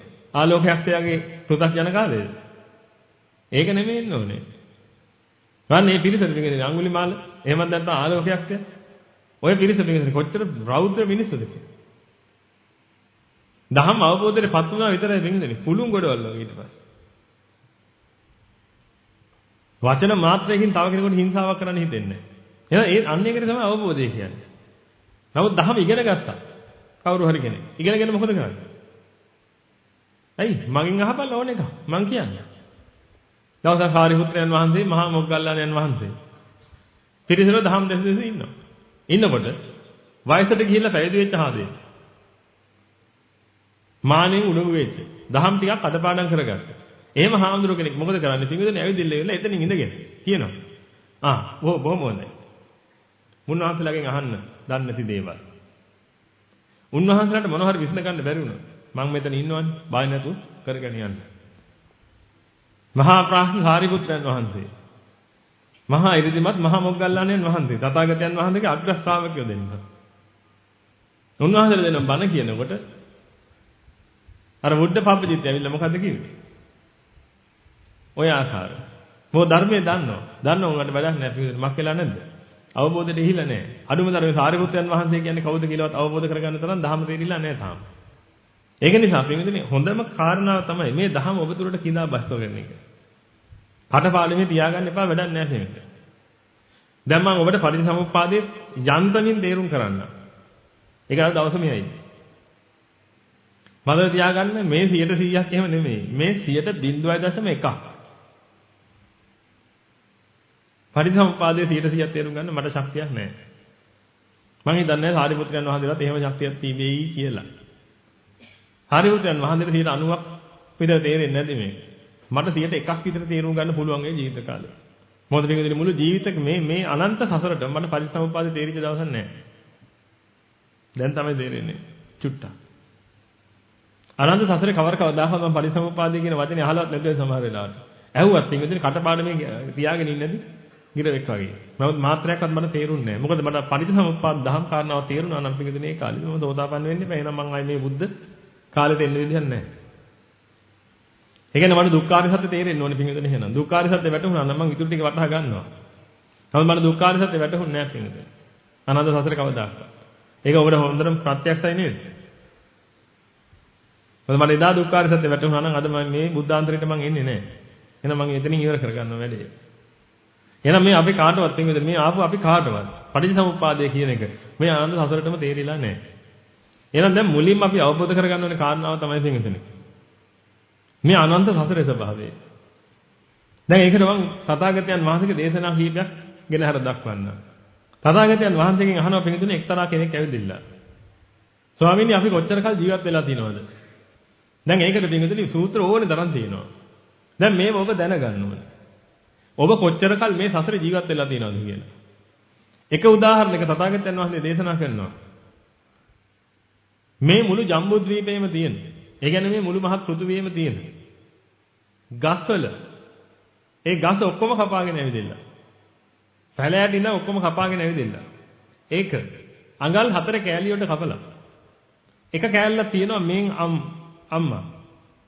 මේ ඒ අම්මගේ අම්මා කියලා අනිත් කෑල්ල තියෙනවා. මේ ඒ අම්මගේ අම්මා කියලා අනිත් කෑල්ල තියෙනවා. මේ ඒ අම්මගේ අම්මා කියලා තව කෑල්ලක් තියෙනවා. ඔන්න ඔය විදිහට අම්මලාගේ කෙලවර හොයන්න ගියොත් අර දඬු කෑලි ටික ඉවර වෙනවා. අම්මලාගේ කෙලවර හොයන්න වෙන්නේ නැහැ කියලා. ඒ වගේම තාත්තලාගේ කෙලවර එහෙම හොයන්න වෙන්නේ නැහැ කියලා. දැන් හිතලා බලන්න පිළිදෙන කොච්චර කාලෙක ඉඳලා අපි මේ ගමන එනවද කියලා. ඒ කියන්නේ ඔබගේ අම්මගේ පරපුර ඉවර වෙන්නේ නැහැ පින්විත. ඔබගේ තාත්තගේ පරපුරක් වෙනම යනවා. එහා ගෙදර ඇන්ටිගේ පරපුර තව වෙනම යනවා. එහා ගෙදර අංකල්ගේ පරපුර තව වෙනම යනවා. ඉවරයක් නැතුව යනවා. තව අවස්ථාවක හද්දී Tamanට අම්මා නොවිච්ච සත්‍යයක් නැති තරම් කියලා කියනවා මේ ලෝකේ. ඒ කියන්නේ ඔබේ ගෙදර ඔය බිම ඉන්න කූඹි ටික ගත්තාම ඔතන අම්මා නොවිච්ච කෙනෙක් නැහැලු. ඒට අඟල ඒට ඔන්න මීටරයක් ඇහැපෙල තව කූඹි කුලක් තියෙනවා. ඒ කූඹි කුලේ එතනත් නැහැලු අම්මා නොවිච්ච කෙනෙක්. මොනවද මේ බල්ලෙක්ගේ එයත් අම්මා නොවිච්ච කෙනෙක් නෙමෙයිලු. එහෙනම් මේ ලෝකෙ පිටින් කිසිම සත්‍යයක් අහු Tamanට අම්මා නොවිච්ච. ඒ විතරක් නෙමෙයි තාත්තා නොවිච්ච. ඒ විතරක් නෙමෙයි සහෝදරයා නොවිච්ච. සහෝදරී නොවිච්ච. දුව නොවිච්ච පුතා නොවිච්ච. තව බ්‍රාහමණයෙක් ඇවිල්ලා අහනවා. ස්වාමීනි අපි කොච්චර කල්ප ගානක් ජීවත් වෙන්නේ නැද්ද? ඕවා නම් ගණන් වෙන වලින් කියන්න පුළුවන් ඒවා නෙමෙයි කියන්නේ. ස්වාමීනි උදාහරණයක් දෙන්න බැරිද? පුළුවන්. මේ ගංගානම් නදිය පටන් ගන්න තැන ඉඳලා මහ මුහුදට වැටෙනකන් තියෙන වැලි ටික එකතු කළොත් ওই වැලි කැට ගන්න අඩුයි අපි ජීවත් වෙච්ච කල්ප ගානට වඩා. අපි මේ සසරේ ආපු කල්ප ගානට වඩා පින්වතුනි ඒ වැලි කැට ගන්න අඩුයිලු. තථාගතයන් වහන්සේගේ දේශනා පින්වතුනි මේ. බුදු වැසින් දැකලා කතා කරන්නේ උන්වහන්සේ. ගෙස් කරනවා නෙමෙයි. තාම අවශ්‍ය ටික කිව්වේ නැහැ පින්වතුනි. ඉස්සෙල්ලා ඔබ තේරුම් ගන්න ඕනේ කාරණාව තමයි මේ උඩින් වැටුණා නෙමෙයි ඔබ. මේ මහා කාලෙක ඉඳලා පින්වතුනි මේ ගමන එනවා. ඔබට බිරින්දෑව නොවිච්ච, ඔබට ස්වාමි පුරුෂයා නොවිච්ච කෙනෙක් මේ ලෝකේ නැහැ පින්වතුනි. නමුත් මේ ආත්මෙත් උත්සාහ කරන්නේ කසාද බඳින්න පින්වතුනි මොකුත් නොවුනාසේ. දන්නේ වගේ. ඔබ අද දොස්තර කෙනෙක් නම් පින්වතුනි ඔබගේ මේ පළවෙනි අත්දැකීම නෙමෙයි ඔබ දොස්තර වෙච්ච. ඔබගේ ජීවක වෛද්‍යවරයා වෙලා, ඒ කියන්නේ රාජකීය වෛද්‍යවරයා වෙලා හිටපු වාර ගන්න පින්වතුනි ඔබගේ ඉහේ කෙස් ගන්නටත් වඩා වැඩි ඇති. ඒකයි ක්‍රමය. මේ අලුත් දෙයක් නෙමෙයි පින්වතුනි. ඔබට අලුත් එකම එක දෙයයි. ඒ මොකද්ද? ඒ නිවන. අනිත් හැම දෙයක්ම ඇත්ති පදම් භුක්ති විඳපු කෙනෙක් ඔබ. කල්පේ කොච්චරද කියලා අහුවම දෙන උත්තරේ මොකද්ද? යදුනක් දිගේ යදුනක් පල්ලේ යදුනක් උස්ස. ගල් පර්වතය අවුරුදු 100කට සැරයක් සිනිඳු සේලයකින් පිහිටම්මොත් ගල් පර්වතය ගෙවිලා යනවා. ඒත් කල්පේ ඉවර වෙන්නේ නැහැ කියලා. යදුනක් දිගේ යදුනක් පල්ලේ යදුනක් උස්ස. වාජනයකට. අබෑට පුරෙව්වොත්. ඒ අබෑට එක අබෑටයක් අවුරුදු 100කට වතාවක් අයින් කළොත් අබෑට ටික ඉවර වුණත් කල්පේ ගෙවලා ඉවර වෙන්නේ නැහැ කියලා. ඒ වගේ කල්ප කීයක් ජීවත් වුණාද කියලා අහුවම දුන්න උත්තරේ මොකක්ද? ගංගානම් නදියේ පටන් ගන්න තැන ඉඳලා මහ මුහුදට වැටෙනකන් තියෙන වැලි ටික ගත්තොත් ඒ වැලි ටික අඩුයි. කල්ප ගන්න වැඩි. පිටුදෙනි දැන් ඔබ මතක් කරලා බලන්න. ඔබ හොඳට කල්පනා කරලා බලන්න පිටුදෙනි. ඔය ප්‍රශ්නේ අපේ තථාගතයන් වහන්සේගෙන් අහුවනේ. එතකොට උන්වහන්සේ ඕකනේ උත්තරේ දුන්නේ. අසම සම වූ තථාගතයන් වහන්සේලා. ඔයිට වඩා වෙනස් උත්තරයක් දෙයිද? හා. එහෙනම් යම් පිටුදෙනි හරියටම සසරෙන් භාගයකට අපි ආපස්සට යනවා. ඒ කියන්නේ දැන් අපි මෙතනින් පටන් ගත්තා නම් සසර කවදාද මෙතනින් පටන් ගත්තා කියලා හිතන්නේ. ඒ කියන්නේ මේක තමයි පළවෙනි තැන. මේක උන්න අද දැන් මෙතන ඉන්නේ අපි. පේනව නේද ඔක්කොට මේ මේසේ පළල ගැන මම මේ කියන්නේ. දැන් අපි මෙතන ඉඳගෙන මේ කෙරවල ඉඳගෙන අපි යම් මැද්දට. මැද්දේ විහිුණා තථාගතයන් වහන්සේ නම. ආන්නේ තථාගතයන් වහන්සේගෙන් අහනවා ස්වාමීනි අපි කල්ප කොච්චර ජීවත් වුණාද? මොකද උන්වහන්සේ දෙන උත්තරේ? ගංගානම් නදී භාගයක ඉඳලා නේ පටන් ගත්ත තැන ඉඳලා මහ මුද්‍රණකන් තියෙන වැලි කැට ගන්න ඊට වඩා අඩුයි කියලා. එහෙමද? මේ වැලි කැට ගන්නට වඩා මොකක් වැඩිද? ආපු කල්ප ගන්න වැඩි කියලා. එතකොට මේ අපි මැද්දේ ඉඳලා දැන් කතා කරන්නේ. මේ මැද්දේ උනනම් භාගයක් එන්න ඕනේ නැද්ද? මැද්දේ උනනම් භාගයක් වුණොත් එහෙම බිමුදේ මොකද වෙන්නේ? තථාගතයන් වහන්සේලා දේශනා කරන දහම් වෙනස් වෙනව නේද? එහෙම වෙනස් වෙන්න බෑ නේද? තවත් ඔන්නම් භාගයකට අඩු කරමුද? තවත් ඔන්නම් පස්සට ගිහින් ඉවිලා එතන ඉන්න තථාගතයන් වහන්සේගෙන් අහනවා. දැන් අතීතයට යන්නේ අපි. අහන එතන ඉන්න තථාගතයන් වහන්සේගෙන්. ස්වාමීනි අපි ජීවත් වෙච්ච කල්ප ගන්න ඒත් ඔය උත්තරේමයි නේද දෙන්නේ? ඒකට හේතුව පිටුතිනේ අනන්තයේ බෙදීම දෙක කීයද? අනන්තයයි. දැන් ඔබ හිතා ගන්න බැරිද අපි කොච්චර කල් මේ ගමන ආවද කියලා. කෙලවරක් හොයන්න බැරි තරම් ගමනක් ඇවිල්ලා තියෙන මේකෙන්. දැන් අපි ගමු ඔබගේ ජීවිතේ. අපි දල වශයෙන් අවුරුදු 40යි කියලා ගමු ඔක්කොටම. 40ට අඩු අයත් ඉන්නවා වැඩි අයත් ඉන්නවා. එනේ මැදි විය. ඔය අවුරුදු 40 ඇතුලේ පිටින් නෑ. අපි අවුරුදු 40ක් ඕනෙත් නෑ. අපි ඊටත් වඩා පොඩි කාලයක් ගමු. මෙතන ඉන්න දරුවෙක් ඉන්නවා අවුරුදු 25යි. හරි. ඔය අවුරුදු 25 ඇතුළත ඔබ කොච්චර සැප විඳලා තියෙනවද කොච්චර දුක් විඳලා තියෙනවද? මම මේ අහන්නේ විඳපුවා. පින්විතනේ දැන් ඒ කියන්නේ ප්‍රඥාවට ගෝචර වෙච්ච ඒවා නෙමෙයි ප්‍රඥාවට ගෝචර දෙලා නැහැ මොකුත්. විඳපුවා. ඔබ කොච්චර සැප විඳලා තියෙනවද කොච්චර දුක් විඳලා තියෙනවද? පින්විතනේ ඔබ දුක් ಜಾති තුනක් විඳිනවනේ. නැත්නම් මේ දුක් නෙමෙයි වේදනා ಜಾති තුනක් විඳිනවා. මොනවද? සැප, දුක්, උපේක්ෂා. උපේක්ෂාව කියන්නේ පෙලිල්ලට. පෙලිල්ල සැපයිද දුකයිද? කතා කරන්නේ. දුකයි. එකයි. දුක් වේදනාව කියන්නේ උලකට. උලක් කියන්නේ ඒක දුක් කීයක් තියෙන හින්දාද? දෙකක් තියෙන හින්දා.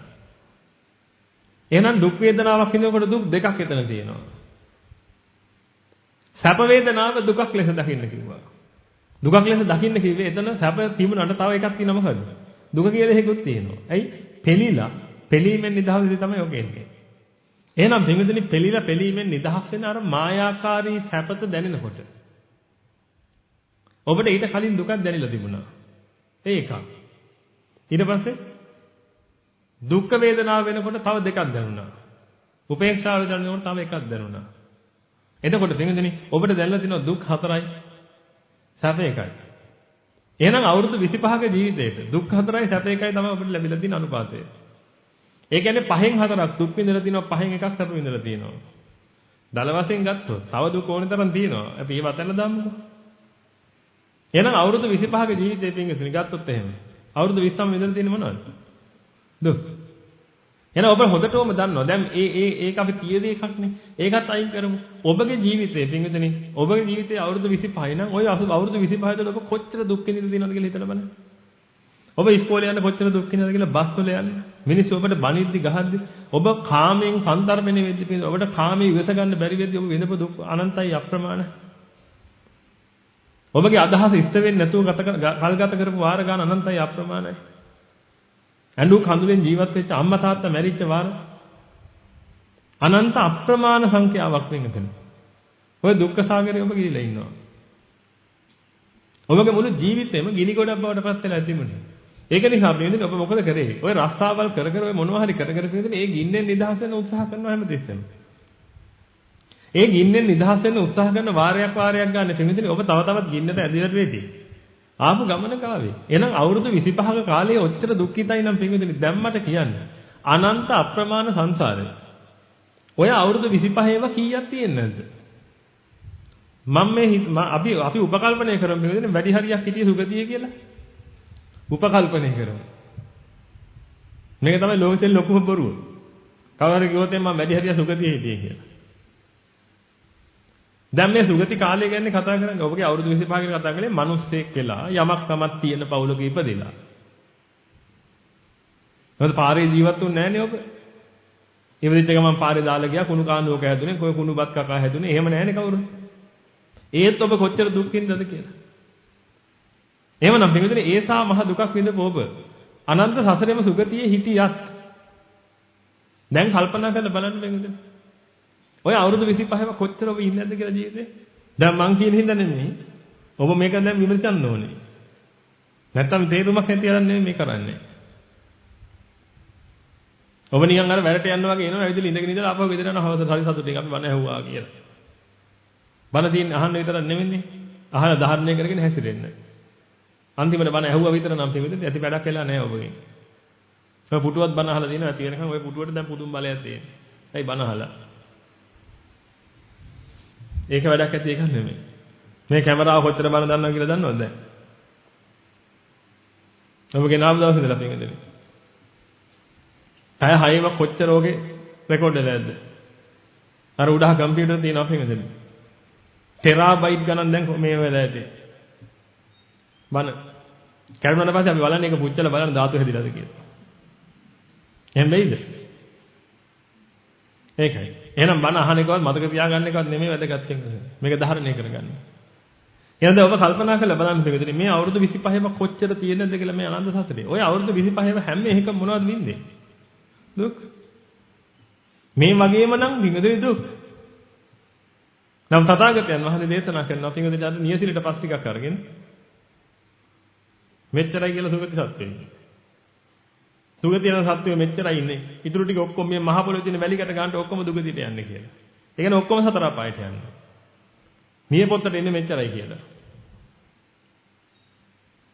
එහෙනම් ඔය අනුපාතයට පින්වදනේ ආයිත් එකට අනන්ත අනුපාතයක් ඔය තියෙන්නේ. ඒ කියන්නේ සුගතියට එනවා කියන එක වෙන්නේ වැඩි තරම්. එහෙනම් වැඩි කාලයක් පින්වදනේ සතර අපායක දුක්ඛිය විඳලා තියෙන්නේ. සතර අපා දුක්ඛේ විඳිනකොට පින්වදනේ පන්න පිටින් ඉර කන්නේ නැති අපි. ඒක දැන් අපි පැත්තකට දාමු.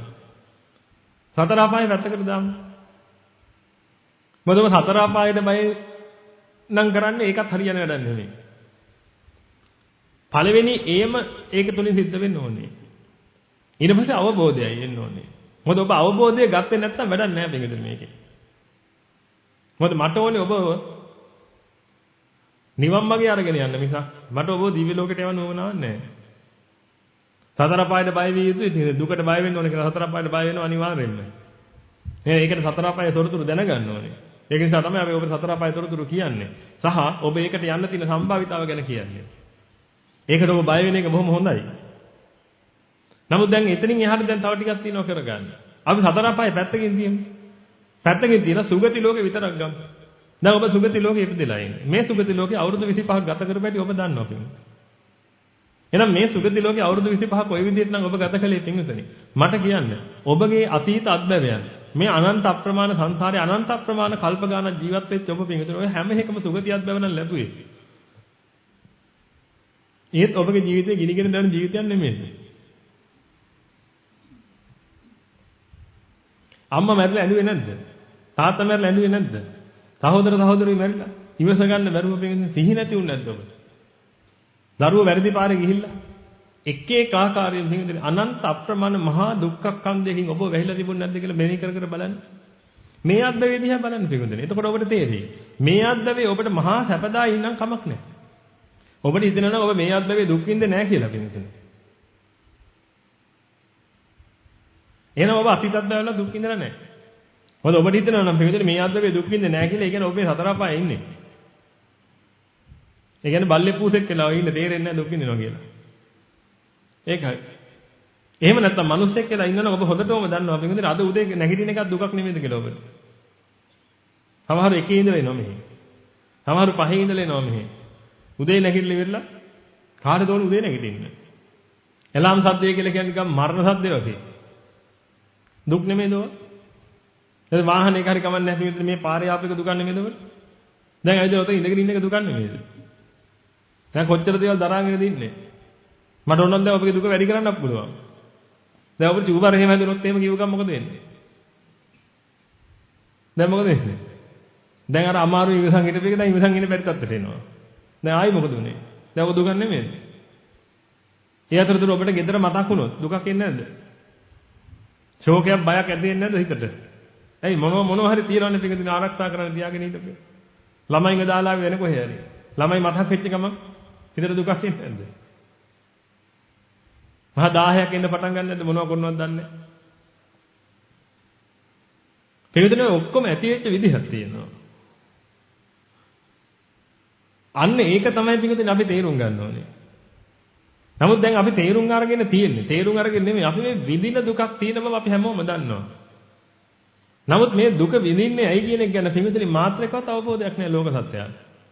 නමුත් ඔබට හොඳ ආකාරම තේරෙන්න ඕනේ පිටින් ඔබ ඒකාන්තයෙන්ම දුක් විඳිනවා කියලා.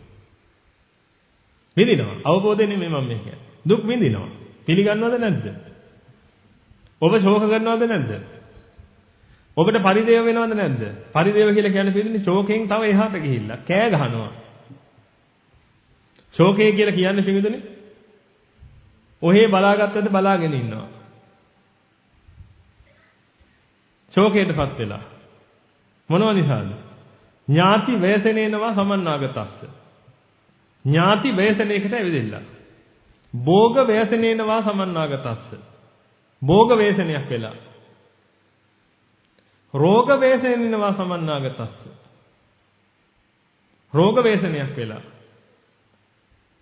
සීල වේසනේනවා සමන්නාගතස්ස. ඒ කියන්නේ තමන්ගේ සිල් වෘතයට.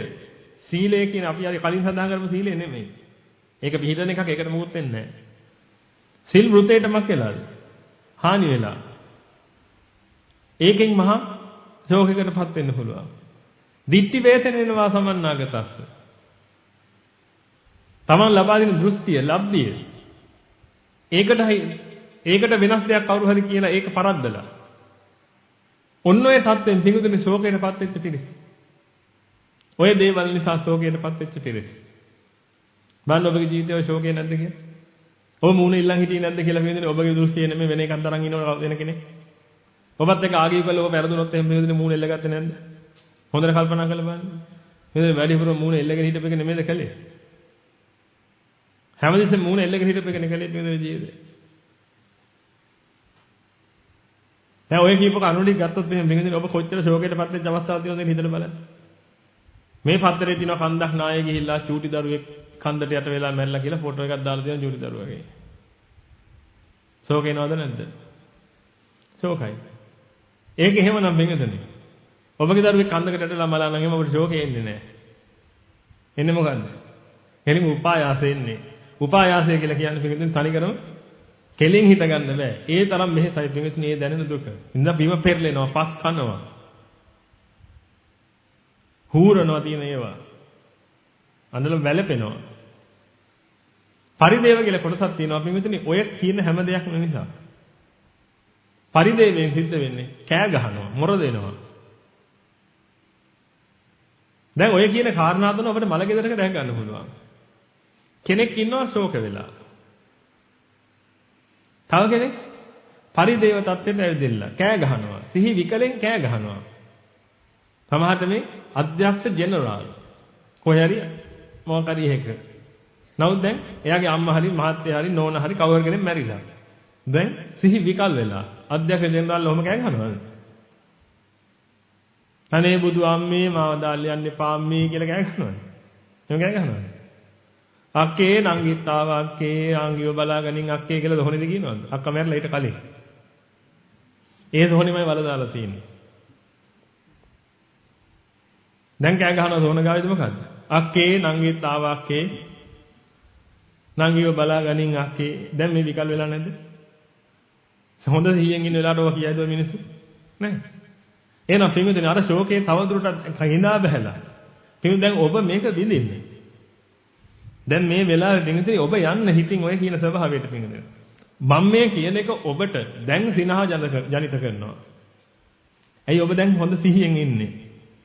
නමුත් පින්විතනේ ඔබ ඔය කියන දුක්ඛ ස්වභාවයටපත් වුණොත් ඔබගේ ඥාති වේසනයක් ඔබට ආවොත් එහෙම පින්විතනේ. ඥාති කියලා කිව්වේ අම්මා තාත්තගෙන් පටන් අරගෙන දරුවගෙන් පටන් අරගෙන.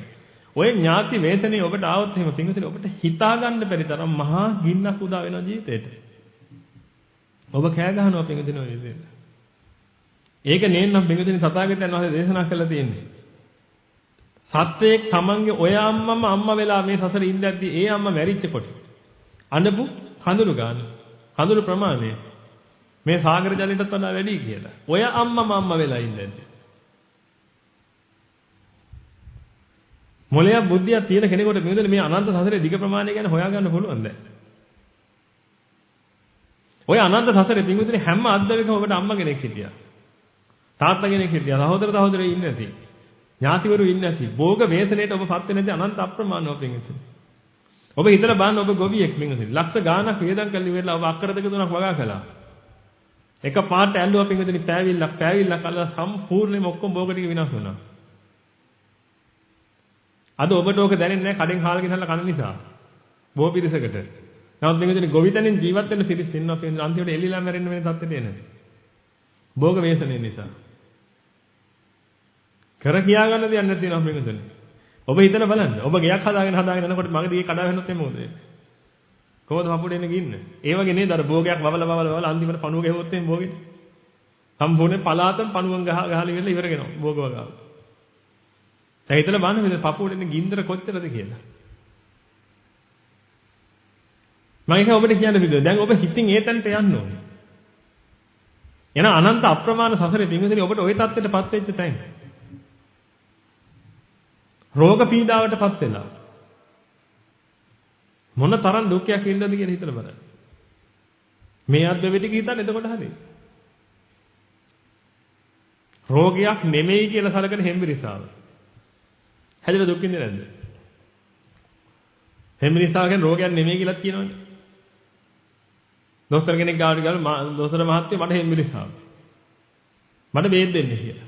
කොච්චර කිව්වත් අහන්නේ නැහැ. ඕකට දෙන්න දෙයක් නැහැ මහත්තයෝ ඔය ඕක ඇරිලේ කොච්චර කිව්වත් අහන්නේ නැහැ. ඊට පස්සේ අන්න දොස්තර මහත්තයා කිව්වලු අන්න අර වැහිදීට ඔළුව අල්ලන් ඉන්න ගිහිල්ලා ටිකක් එලා.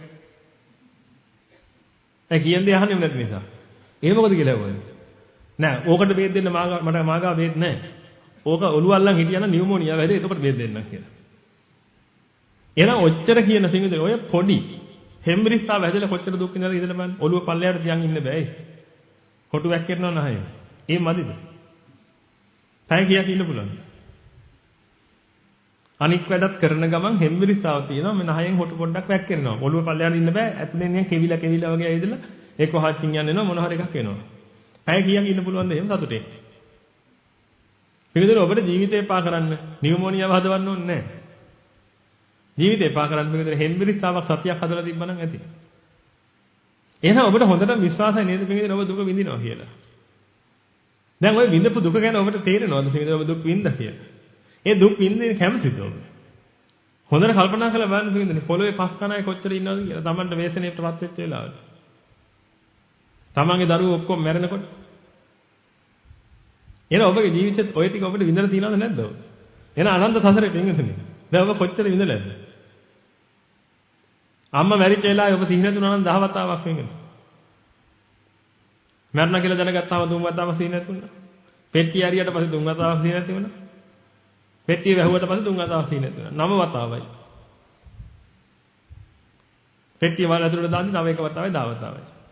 තවන්නේ එහෙම නේද වෙන්නේ? ওই අවස්ථාවවලදී වෙන්නේ. ඊටු ටික ජොලි ඉන්නවා. නමුත් ඒ අවස්ථාවල් තියෙනවා පින්දුනේ ඒක දරා ගන්න බැරි. ඒ දරා ගන්න බැරි තැන් වලට ආවට පස්සේ පින්දුනේ සිහි නැති වෙන මට්ටම. ඇද වැටෙනවා බිමට. කෑ ගහනවා.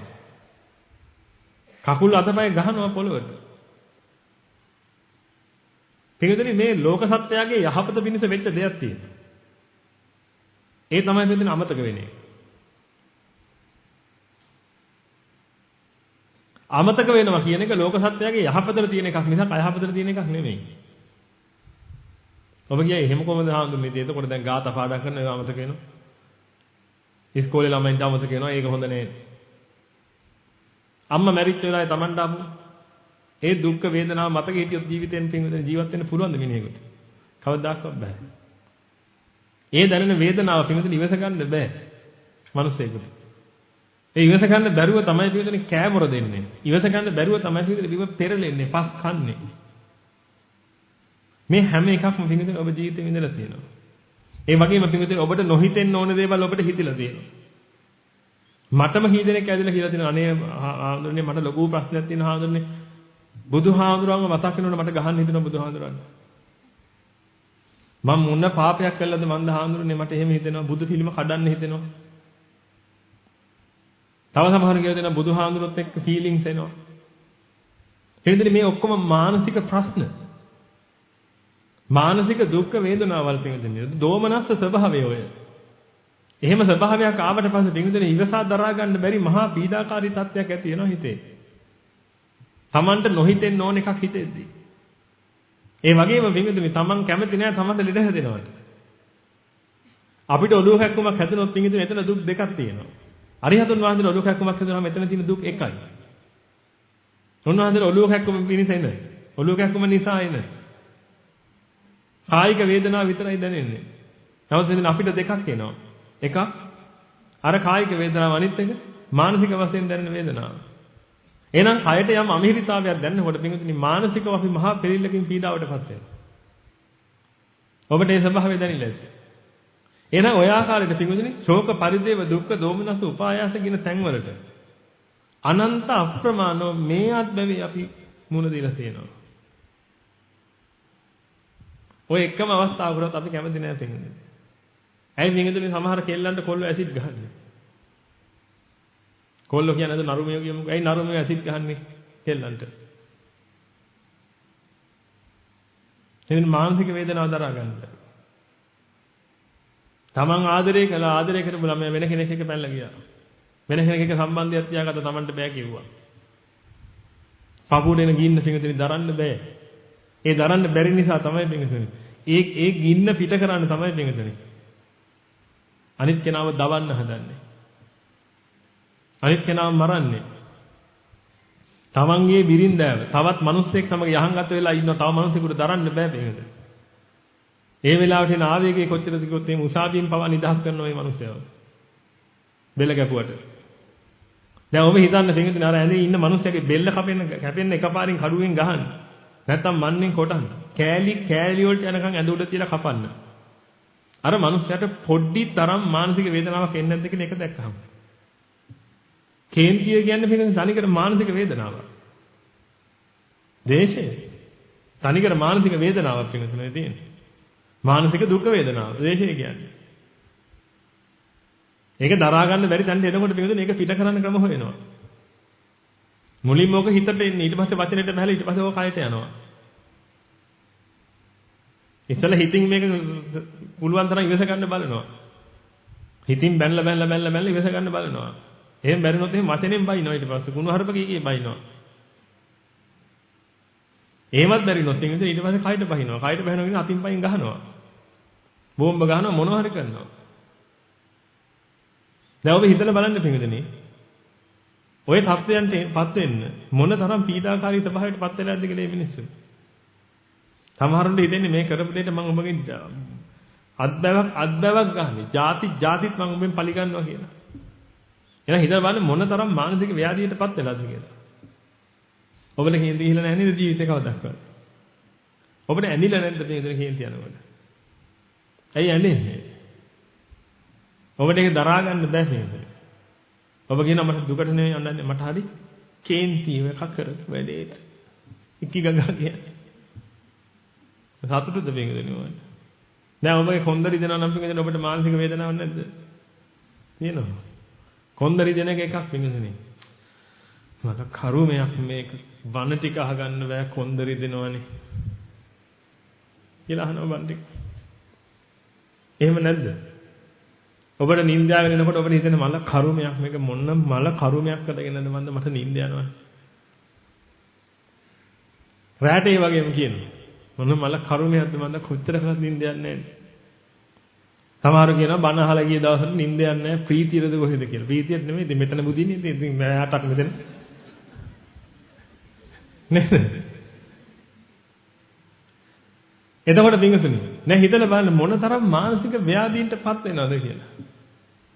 ජීවිතේ වැඩි කාලයක් ඉන්න පිංගුතුනි ඔය කියන මානසික පීඩාකාරී තත්ත්වයක්. ඔය දෙයක් උනාට පස්සේ පිංගුතුනි ඔය දේ වෙයි කියලා බයෙන් කොච්චර ව්‍යාධීන් දෙන්නේ. කල්පනා කරලා බලන්න. මොකද අපි මේවා පිංගුතුනි ඔක්කොම සිහි කරලා බලන්න ඕනේ. අපි මේ අද්දවේ ජීවත් වෙලා. මොකද අපිට මතක පිංගුතුනි ඔය පිළීමෙන් ඉඳලා ඕකෙන් නිදහස් වෙනකොට ආපු ආස්වාදේ විතරයි. ඒක නිසා අපි තාමත් හිතාගෙන ඉන්නවා පිංගුතුනි මේ ජීවිතේ හරි සැපයි කියලා, හරි සාරයි කියලා. ඔබ හොඳට කල්පනා කරලා බලන්න පිංගුතුනි ඔබ විඳපු දුක් ටික අනන්ත ප්‍රවිඳපුවා. මම පස්සේ ඔබට දකින්න උගන්වන්නම්. එහෙනම් පින්වතුනි මේ අද්දවේ එහෙමනම් මේ අනන්ත සසරේ කොහොම දුක් විඳින්නේ නැද්ද කියලා හිතලා බලන්න. එහෙනම් මෙතනින් ගැලවුණේ නැත්තම් පින්වතුනි මේ අනන්ත සසරේ මේ ගමන ආවේ පින්වතුනි එකම හේතුවක් නිසා. ඒ තමයි පින්වතුනි මුල ප්‍රඥාව තිබුණ නැති නිසා. මතක තියාගන්න පින්වතුනි මුල ප්‍රඥාව නැත්තම් අග අමත නැහැ. අමය කියලා කියන්නේ පින්වතුනි නිවන. මුල ප්‍රඥාව නැත්තම් පින්වතුනි අග නිවන නැහැ. එහෙනම් මේ සංසාරෙම ස්වභාවය එහෙමයි පිටුදින. මේක කොච්චර දිගද කිව්වොත් කොච්චර දිග කතා කළත් වැඩක් නැහැ පිටුදින. මොකද හේතුව? මුල ප්‍රඥාව නැත්තම් අග නිවන නැහැ කොහොමදවත්. ඒ කිව්වේ හිතක් ගැන පිටුදින. පටිච්චසමුප්පාද චක්‍රයේ අවිද්‍යාවෙන් නම් පටන් ගත්තේ. අග අනිවාර්යෙන් කෙලවර වෙන්නේ මොකෙන්ද? දුකෙන්. ඒකයි ඒව මේ දස්ස කේවලස්ස දුක්ඛක්ඛන් දස්ස සමුදය හොති කියන්නේ.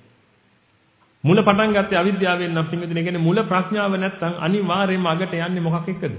දුකක් එක්කම තමයි. එහෙනම් මේ සංසාරයේ මූලික තනුම් එකකේ තමයි පින්විතනේ හිත. ඔය සංසාරයක් කියලා කියන්නේ පින්විතනේ තප්පරයකට ප්‍රකෝටි වතාවක් ඇති වෙන හිතේ.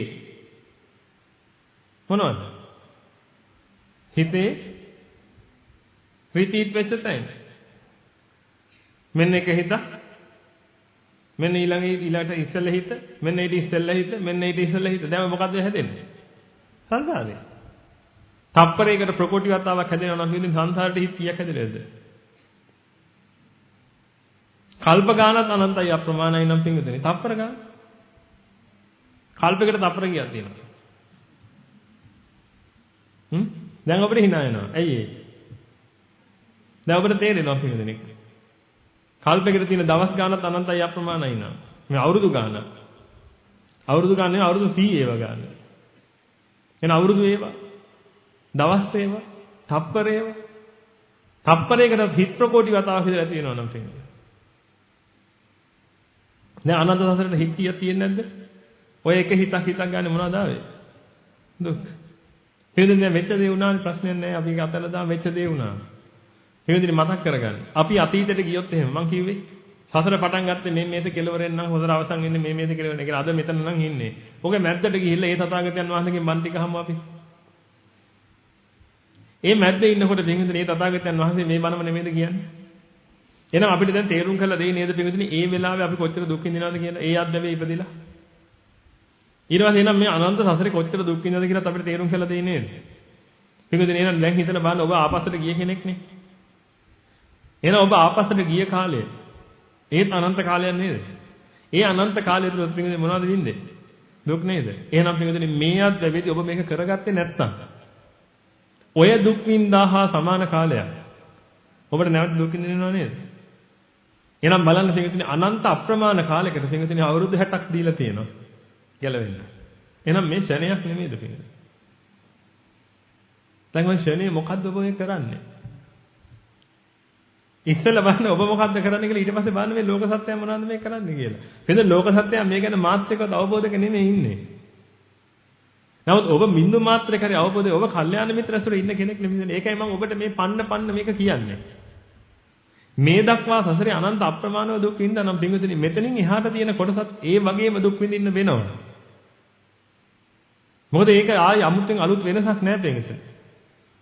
මේ අවුරුදු 60 ඇතුළතදී පින්විතනි අවුරුදු 60යිනේ ඔබට ජීවත් වෙන්න පුළුවන්. ඔය හැටෙන් අන්තිම 10ත් අයින් කරන්න ඕනේ, මුල 10ත් අයින් කරන්න ඕනේ. මුල 10 මොකුත් තේරෙන්නේ නැහැ, අග 10ත් මොකුත් තේරෙන්නේ නැහැ. එතකොට තියෙන තව අවුරුදු 40යි. දවසකට පැය 6ක් නිදාගත්තොත් පින්වතුනි, පැය 6ක්. පැය 8ක් විතර නිදාගන්න සාමාන්‍යයෙන්. පැය 6ක් නිදාගත්තොත්. එතකොට ඒකටත් තව අවුරුදු 10ක් ඔබ නිදි. පැය 6 කියන්නේ දවසෙන් 4 එකක් නිදි. එහෙනම් 40න් 4 එකක් අයින් වුණාට පස්සේ තව අවුරුදු 30යි තියෙන්නේ. ඒ කියන්නේ ඔබ පියවි සිහියෙන් ඉන්න පින්වතුනි අවුරුදු 30යි. ඒ කියන්නේ ඔබ කන්න ඕනේ, බොන්න ඕනේ, යමක් කමක් හම්බ කර ගන්න ඕනේ, දරුමල්ල හදාගෙන ඒ කටයුතු කරලා ඔක්කොම කළා. කරන්න තියෙන්නේ කොච්චරයිද? අවුරුදු 30යි. ඔය අවුරුදු 30 මහන්සි උනේ නැත්තම් පින්වතුනි ආයි මොකද වෙන්නේ? මෙච්චර කල් තිබිච්ච සසර ආපහු සැරයක් රිපීට් වෙනවා. ඔලුව කැක්කම හැදෙන්නේ නැද්ද ඔබගේ පින්වතුනි? නැත්නම් ඔබට නැත් තේරෙන්නේ නැහැ. නැත්නම් ඉහවහ ගිය මහා මොට්ටකමක් තියෙන්නේ පින්වතුනි. ඔබ හොඳටම දන්නවා. මේ අද්දවේ ඔබ කොච්චර දුක් විඳලාද කියලා. ආයි මේකම හම්බුණත් පින්වතුනි. ඔබට අනන්ත ප්‍රමාණ දුකක් තමයි විඳින්න වෙන්නේ. අනන්ත ප්‍රමාණ දුක් තමයි විඳින්න වෙන්නේ. එහෙනම් පින්වතුනි මේ ෂණය ඇතුලේ තමයි පින්වතුනි ඔබට ලෝකේ ගොඩනගන්න වෙලා තියෙන්නේ. මේ ෂණය ඇතුලේ ඔබට දැන් ලෝකේ ගොඩනගන්න වෙලා. දැන් ඔබ මුළු ලෝකෙම ගොඩනගන මේ ෂණය ඇතුලේ. හරියට මේ මෙච්චරයි අපිට තියෙන්නේ මේ ඔක්කොම කරගන්න කාලේ. අපි ඉක්මනට ගේ හදා ගන්න ඕනේ, ඉක්මනට ළමයි හදා ගන්න ඕනේ, ඉක්මනට කසාද බඳින්න ඕනේ. හරිද? ඉක්මනට අපි වාහනයක් ගන්න ඕනේ. මිදින්න බෑනේ පින් පුතේ මහා කාලයක්. තරුණ කාලේ තමයි කරගන්න එකක් ඔක්කොම කරගන්න තියෙන්නේ. ඒකෙන්ද අපි පුළුවන් තරම් මේක කරගන්න ඕනේ. එහෙම කියලා පින්විතනේ මිනිස්සු මොකද කරන්නේ? අග කෙලවර දන්නෙත් නැහැ, මුල කෙලවර දන්නෙත් නැහැ, මොකුත් දන්නේ නැහැ. පින්විතනේ මේ හම්බ වෙච්ච එකෙන් උපරිම ප්‍රයෝජනය ගන්න කියලා හිතාගෙන මිනිස්සු මොකද කරන්නේ? කාම සම්භෝගයේ දෙනවා පුළුවන් තරම්. මේ ශරීරයක කාලයක් හම්බුණා පින්විතනේ පුළුවන් නම් මෙතනින් බේරිලා ඵලයල්ල කියලා. අනන්ත සංසාරේ ඔය වගේ ෂණ හම්බෙන්නේ නැති පින්විතනේ. නමුත් ඒ එකකවත් අපිට මේක කරගන්න බැරි වුණා. එහෙනම් අපි හොඳටම දන්නවා පින්විතනේ එකම වැරද්ද නැවත නැවත කරගෙන ඉන්න මීහරක් රැලක් අපි ඔක්කොම. නමුත් මේ අද්දවෙත් මීහරකම වුණොත් එහෙම පින්විතනේ වෙන්නේ මොකද්ද? ආපහු සැරයක් මේක රිපීට් වෙනවා. ආපහු සැරයක් මේක තව එහාට යනවා කියලා කියන්නේ පින්විතනේ. මොන අපරාධයක්ද බලන්න කරගන්නේ? මේ අද්දවේ දුකයි කියලා අපිට දැනුණා නම් විතරයි මම මේ කියන්නේ. මේ අද්දවේ දුක නැත්තම් කමක් නැහැ මේක. එහෙමනම් පින්විතනේ මේ තියෙන වෙලාවෙන් උනේ අපිට ප්‍රයෝජනෙ ගන්න. මේ තියෙන වෙලාවෙන් ප්‍රයෝජනෙ ගන්න නම් පින්විතනේ ඔබ මේ ධර්ම අවබෝධ කරගන්න ඕනේ. දැන් ඔබ හොඳටම දන්නවා පින්විතනේ ඥාති වේදනය කියන එක ඔබට දුකක්. නමුත් පින්විතනේ ඇත්ත කතාව තමයි ඥාති වේදනය දුකක් වෙන විදිහක් නැහැ. නමුත් ඔබට දුකක්. භෝග වේදනය කියන එක දුකක් වෙන විදිහක් නැහැ පින්විතනේ. රෝග වේදනය කියන එක මානසික දුකක් වෙන විදිහක් නැහැ පින්විතනේ. ශාරීරික දුකක් විතරයි වෙන්න පුළුවන්. නමුත් අද මේ ඔක්කොම දුකක් බවට ඔබටපත් වෙලා තියෙනවා. මෙන්න මේක ගැන පොඩ්ඩක් හොයලා බලන්න ඕනේ. මොකද මේ අපි දුක් වෙන්නේ කියලා. මේ ගෑනු කෙනෙක් මැරෙනවා. ඔබ සද්ද නැතුව ඉන්නවා. එක පාට ඔය දෙන්න කනෙක්ට් වෙනවා. මගේ අම්මා මැරිලා දැන් අඬනවා. උනේ මොකද්ද? ගෑනු කෙනෙක් මැරුණා. එක පැත්තක. අනිත් පැත්තේ හිතක් උදා වුණා. හිත උදා වෙලා ඉවරනකොට ඔබ අඬනවා. දැන් ඔය සිද්ධි දෙකක්ද එකක්ද? ගෑනු කෙනෙක් මැරෙන එකයි. ඔබගේ හිත උදා වෙන එකයි. ඔය සිද්ධි එකක්ද දෙකක්ද? දෙකක්. ඔය සිද්ධි දෙකක්. ඔය සිද්ධි දෙකක් වුණාට වෙනසනේ. ඔය සිද්ධි දෙකමක් වෙනවද? එකක් බවට පත් වෙනවා අන්තිමට දන්න ඔය දෙක කනෙක්ට් වෙනවා. එකට සම්බන්ධ වෙනවා. සම්බන්ධ වෙච්ච තමයි ඔය අඬන්නේ. ඔය දෙක එකට සම්බන්ධුනේ නැත්නම් කවදාවත් ඔබ අඬන්නේ නැහැ මේකට. එහෙනම් දුක දකින්න ඕනේ පින්විතනේ. අර ගෑනු කෙනා මැරෙන එකේ නෙමෙයි. දුක දකින්න ඕනේ පින්විතනේ කොතනද? ඔන්න ඔය දෙන සම්බන්ධ වෙන එකේ. මේ දෙක එකට සම්බන්ධුනේ නැත්නම් කවදාවත් අපිට දුකක් එන්නේ නැහැ පින්විතනේ. එහෙනම් මේ පටිච්චසමුප්පාද විග්‍රහය ඇතුළේදී පින්විතනේ ඔබට හොඳ ආකාරව දැනගත්තා මේ දේවල් කොහොමද මේ වෙන්නේ කියලා. ඔබ හොඳට කල්පනා කරලා බලන්න පින්විතනේ. එක පැත්තකින් භෝගයේ වේසනේ වෙනවා. විනාශයටපත් වෙනවා. මේ පැත්තේ ඔබ ඉන්නවා. දැන් ඔබට දුක ඇයි? දුකක් එනවනම් දුක එන්නේ කොහොමද? ඔය දෙන්නව මක් වුණොත්ද? සම්බන්ධ වුණොත්. ඔය දෙන්න සම්බන්ධ වුණොත් පින්විතනේ අනිවාර්යෙන් දුක එනවා. ඔය දෙන්න සම්බන්ධ වුණේ නැත්නම් පින්විතනේ දුක එන්නේ නැහැ. ditthi වේදනයත් එහෙමයි. දෘෂ්ටියක් ඔබ දරාගෙන ඉන්නවා. තව කෙනෙක් ඇලේ දෘෂ්ටිය බින්දිනවා. ඊට පස්සේ ඔය දෙකට සම්බන්ධ වෙනවා. ඔය දෙකට සම්බන්ධ වෙච්ච ගමන් ඔබට මානසික වේදනාවක්. වේදනේ දෘෂ්ටි නැතිවීම කියන එක මහා පුදුම වේදනාවක් වෙන. මේක දරන්න බැරි වේදනාවක්. සමහර මිනිස්සු ඩිවෝස් වෙලා ඉන්නේ. සමහර මිනිස්සු හිරේ ඉන්නේ. මිනිස්සේ හිරේ ඉන්නවා පිටුදෙනි. නෝනවයි නෝනාගේ පවුලේ ඔක්කොමයි මරලා. අහලා බලන්න මොකද කියලා. කොහොමද ඔබ උනේ? මායි නෝනයි අවුරුදු 10ක විතර කලින් චිත්‍රපටියක් බැලුවා. ඒකේ හිටියේ සල්මන් ඛාන්. අවුරුදු 10කට පස්සේ අපිට ওই චිත්‍රපටිය මතක් වෙලා. නෝනා කිව්වනේ ඒකේ අමීර් ඛාන් හිටියේ කියලා. මං කියන්නේ නෑ සල්මන් ඛාන්. අතහැරියම නෑනේ නෝනා. අමීර් ඛාන්මයි කිව්වනේ. මට චුට්ටක් කේන්ති ගියා. මං සැරෙන් කිව්වා නෑ සල්මන් ඛාන්. කට කැඩිච්ච කතාවක් මේ ගෑණි කිව්වනේ. අපේ අම්මට බැන්නනේ. තමසේගේ අම්මා වගේමයි කියපු එකේමයි ඉන්නේ කියලා. මට ඒ වෙලාවේ තව කේන්ති කියන්නේ. මං කිව්වනේ හොඳ වචන දෙකක් කියලා තෝ එන්න එපා අම්මට බයින්න කියලා. මේකේ මට උරුක් කළානේ. මට නම් ඒ වෙලාවේ විස ගන්න බැරි වුණා. අතට අහුනේ ඉරමනේ ගැහුවා ඉරමනේ. ගෑණිය එතනමයි. ඊට පස්සේ ඒකේ මල්ලි තාත්තයි ආවනේ. මට ඉතින් කරන්න දෙයක් තිබුණේ මම දෙන්නවත් බැරුවා. ඒක දැක්කනේ ඒගොල්ලේ නංගි අම්මයි. ඉතින් මට බේරෙන්න ඕන නිසා මම දෙන්නවත් බැරුවා. දැන් අන්තිමට පින්වන්දනේ දැන් මේ මනුස්සයා ජීවිතාන්තයේත් එක්ක හිරේ ඉන්නේ. මොකකින්ද? දිට්ඨි වේසණයටපත් වෙලා. අර චිත්‍රපටියේ අමීර් ඛාන් ඉන්නේ කියපින්දා. ඔහොම දේවල් ඕනේ තරම් තියෙනවා. ඔබගේ ජීවිතේ වෙලා නැහැනේ. වෙලා නැහැනේ. ඔයගේ පුංචි දෙයකින් පටන් අරගත්ත දේවල් නිසා ඔබට ඉතිරිලා නැත් අනේ මේ කාලකන්ණියක් අසහද බඳින්න නැතුව හිටියනම් මං කොච්චර වාසනාවන්තද කියලා. ඔබ ඔහොම හිතනකොට තේරෙන්නේ. ඒ මනුස්සයත් කාමරේට ගිහලා ඉතිවි ඕකම තමයි. පටන් ගත්තේ වෙන්නේ ඕවයිද ලොකු දෘෂ්ටි නෙමෙයි වෙන්නේ. නත් පුංචි හරි දෘෂ්ටි. මොකද ඒ උපාදාන කරගෙන ඉන්නේ. දිට්ඨි උපාදාන කියන්නේ ඒකයි. ඒ උපාදාන කරන් ඉන්නේ ඒක නිසා අතරින්න බෑ. එහෙමනම් පිළිතුරේ හොඳට කල්පනා කරලා බලන්න. ඔයගේ මහා විපත්තින් වලටපත් වෙච්ච වාර ගන්න නැත්නම් අප්‍රමාණයි. පිළිතුරේ හැම එකක්ම සිද්ධ වෙන්නේ. යම් කරුණු කීපයක් නිසා. ඔය එකක්වත් නැත්තම් දුක නෙමෙයි පිළිතුරේ. ඔය ඔක්කොටම කියන්නේ පිළිතුරේ විහිං හදාගත්ත දුක.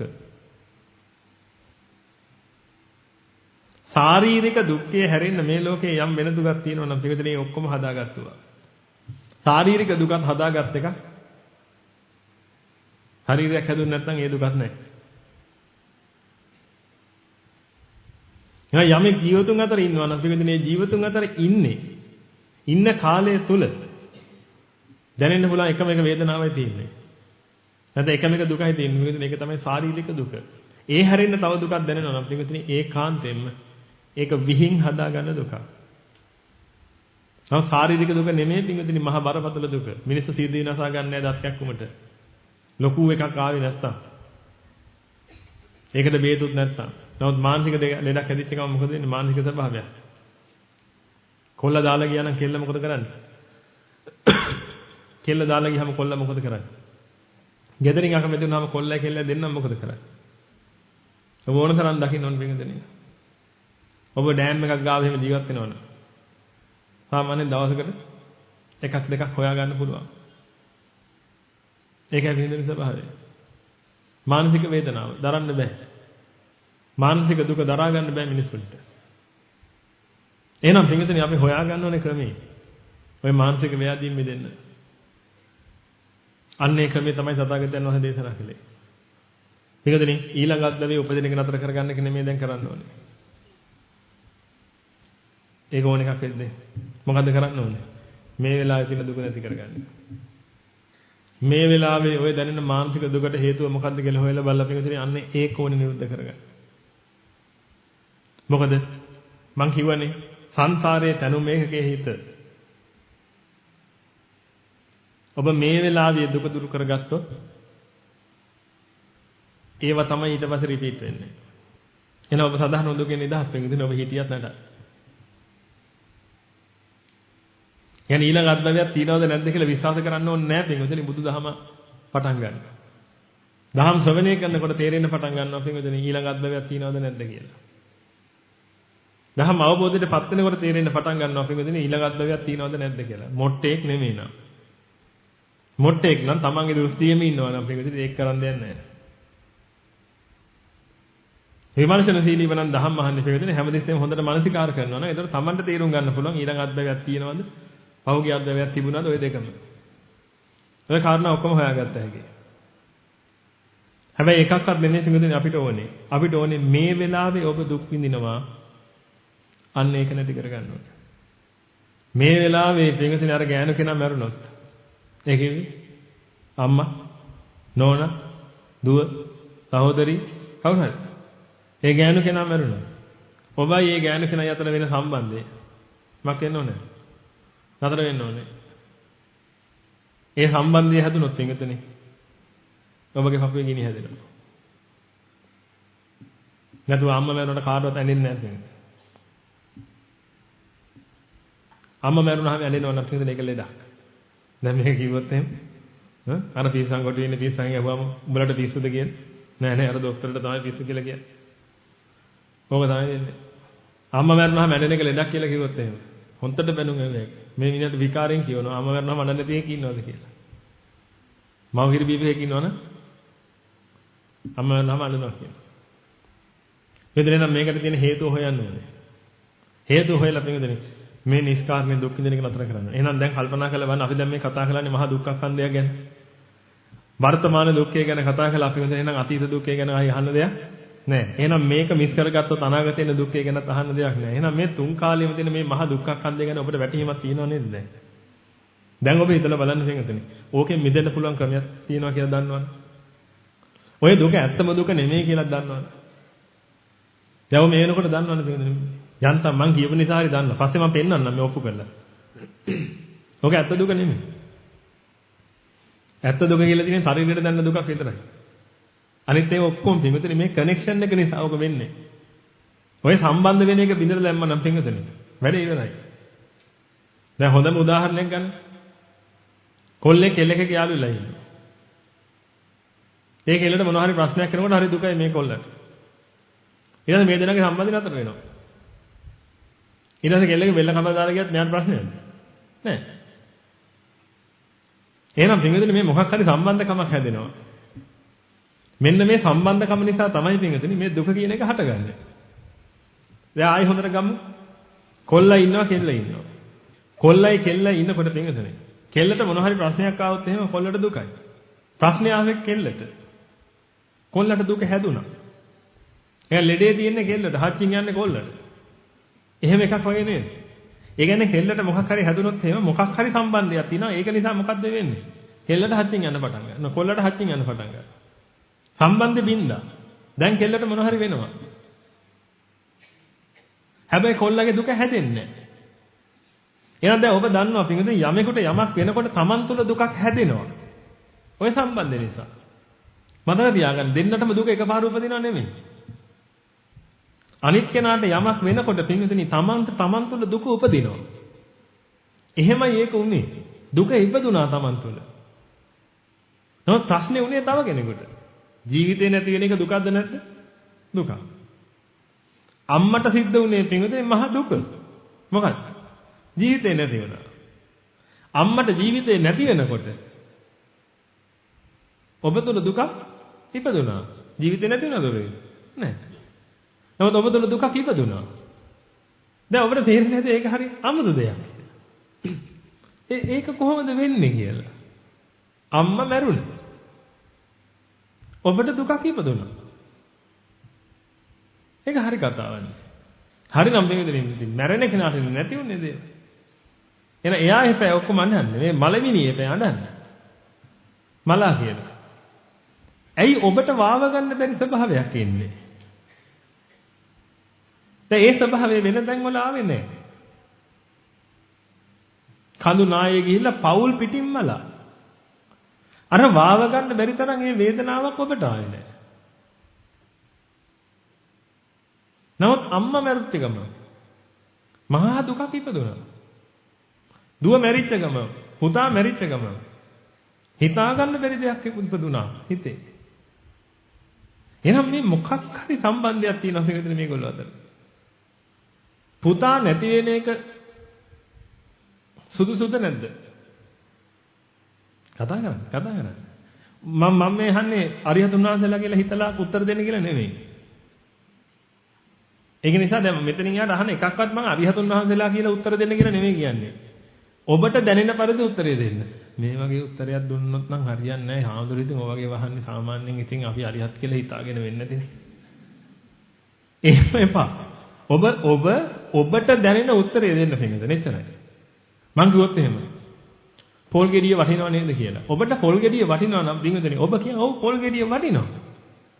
පොල් ගෙඩිය වටිනවා කියලා ලැජ්ජ වෙන්න බෑ. මෙතන ලැජ්ජාවට වඩා මොකක්ද තියෙන්නේ? ප්‍රඥාව. ප්‍රඥාව තුළින් මේක ගන්න බලන්න. පිටින්ද ඒක තමන්ගේ කුණු හංග ගන්න යන්න එපා. ඔය එඩිට් කරලා දාන්න. දැන් ඇත්ත කතා කරන්නේ එච්චරයි. දරුවා මිය යන එක සුදුසුද නැද්ද? සුදුසු නැහැ. දරුවා මිය යන එක සුදුසු නැහැ ඒක හරියි. නමුත් මිය ගියාට පස්සේ පේන්නේ දුකක් ඇති වෙනවා කියන එක නෝමල්ද? ඉතින් ඔබ හිතලා බලන්න දැන් ඔබගේ ඇඟට මූට්ටු වෙලා හිටියනම් දරුවා. එයා මිය ගියාට පස්සේ ඔබට දැන් කකුලක් නැති වුණා නම් දැන් ඇවිදින්න බැරි නම්. අන්න බොරි වුණාට කමක් නැහැ නේද? නේද? දැන් ප්‍රශ්නේ මොකක්ද තියෙන්නේ? දරුවා මැරුණා. සුදුසු නැහැ තමයි දරුවා මැරුණා. ඔබට දුකක් උපදිනවා. එහෙනම් එකක් වෙන තැනක වෙනකොට තව තැනක තව දෙයක් සිද්ධ වෙනවා. එහෙනම් ඔබට තේරෙනව නේද මේ දෙන්න අතර අන්තර් සම්බන්ධතාවයක් තියෙනවා කියලා කොතනින් හරි. එහෙනම් මෙතන සිද්ධ වෙන දේ මෙතනට බලපාන්නේ මේ අන්තර් සම්බන්ධතාවය නිසා නම් පින්වතුනි. මෙතන සිද්ධ වෙන දේ අපිට නවත්තන්න බැරි නම් මොකද්ද කරන්න ඕනේ? මේ අන්තර් සම්බන්ධතාවය කපලා දාන්න. එහෙනම් ඔබට දුක ගේන්නේ පින්වතුනි මෙතන වෙන සිද්ධිය නෙමෙයි. ඔබට දුක ගේන්නේ මොකද්ද? මේ අන්තර් සම්බන්ධතාවය. ඒ අන්තර් සම්බන්ධතාවය තමයි පින්වතුනි ඔබට දුක හදන්නේ. දරුවා මැරුණේ නැහැ. යාළුවෝ ටික හිතුවා විහිළුවක් කරන්න ඕනේ කියලා. ඔබට කෝල් එකක් දීලා කිව්වා.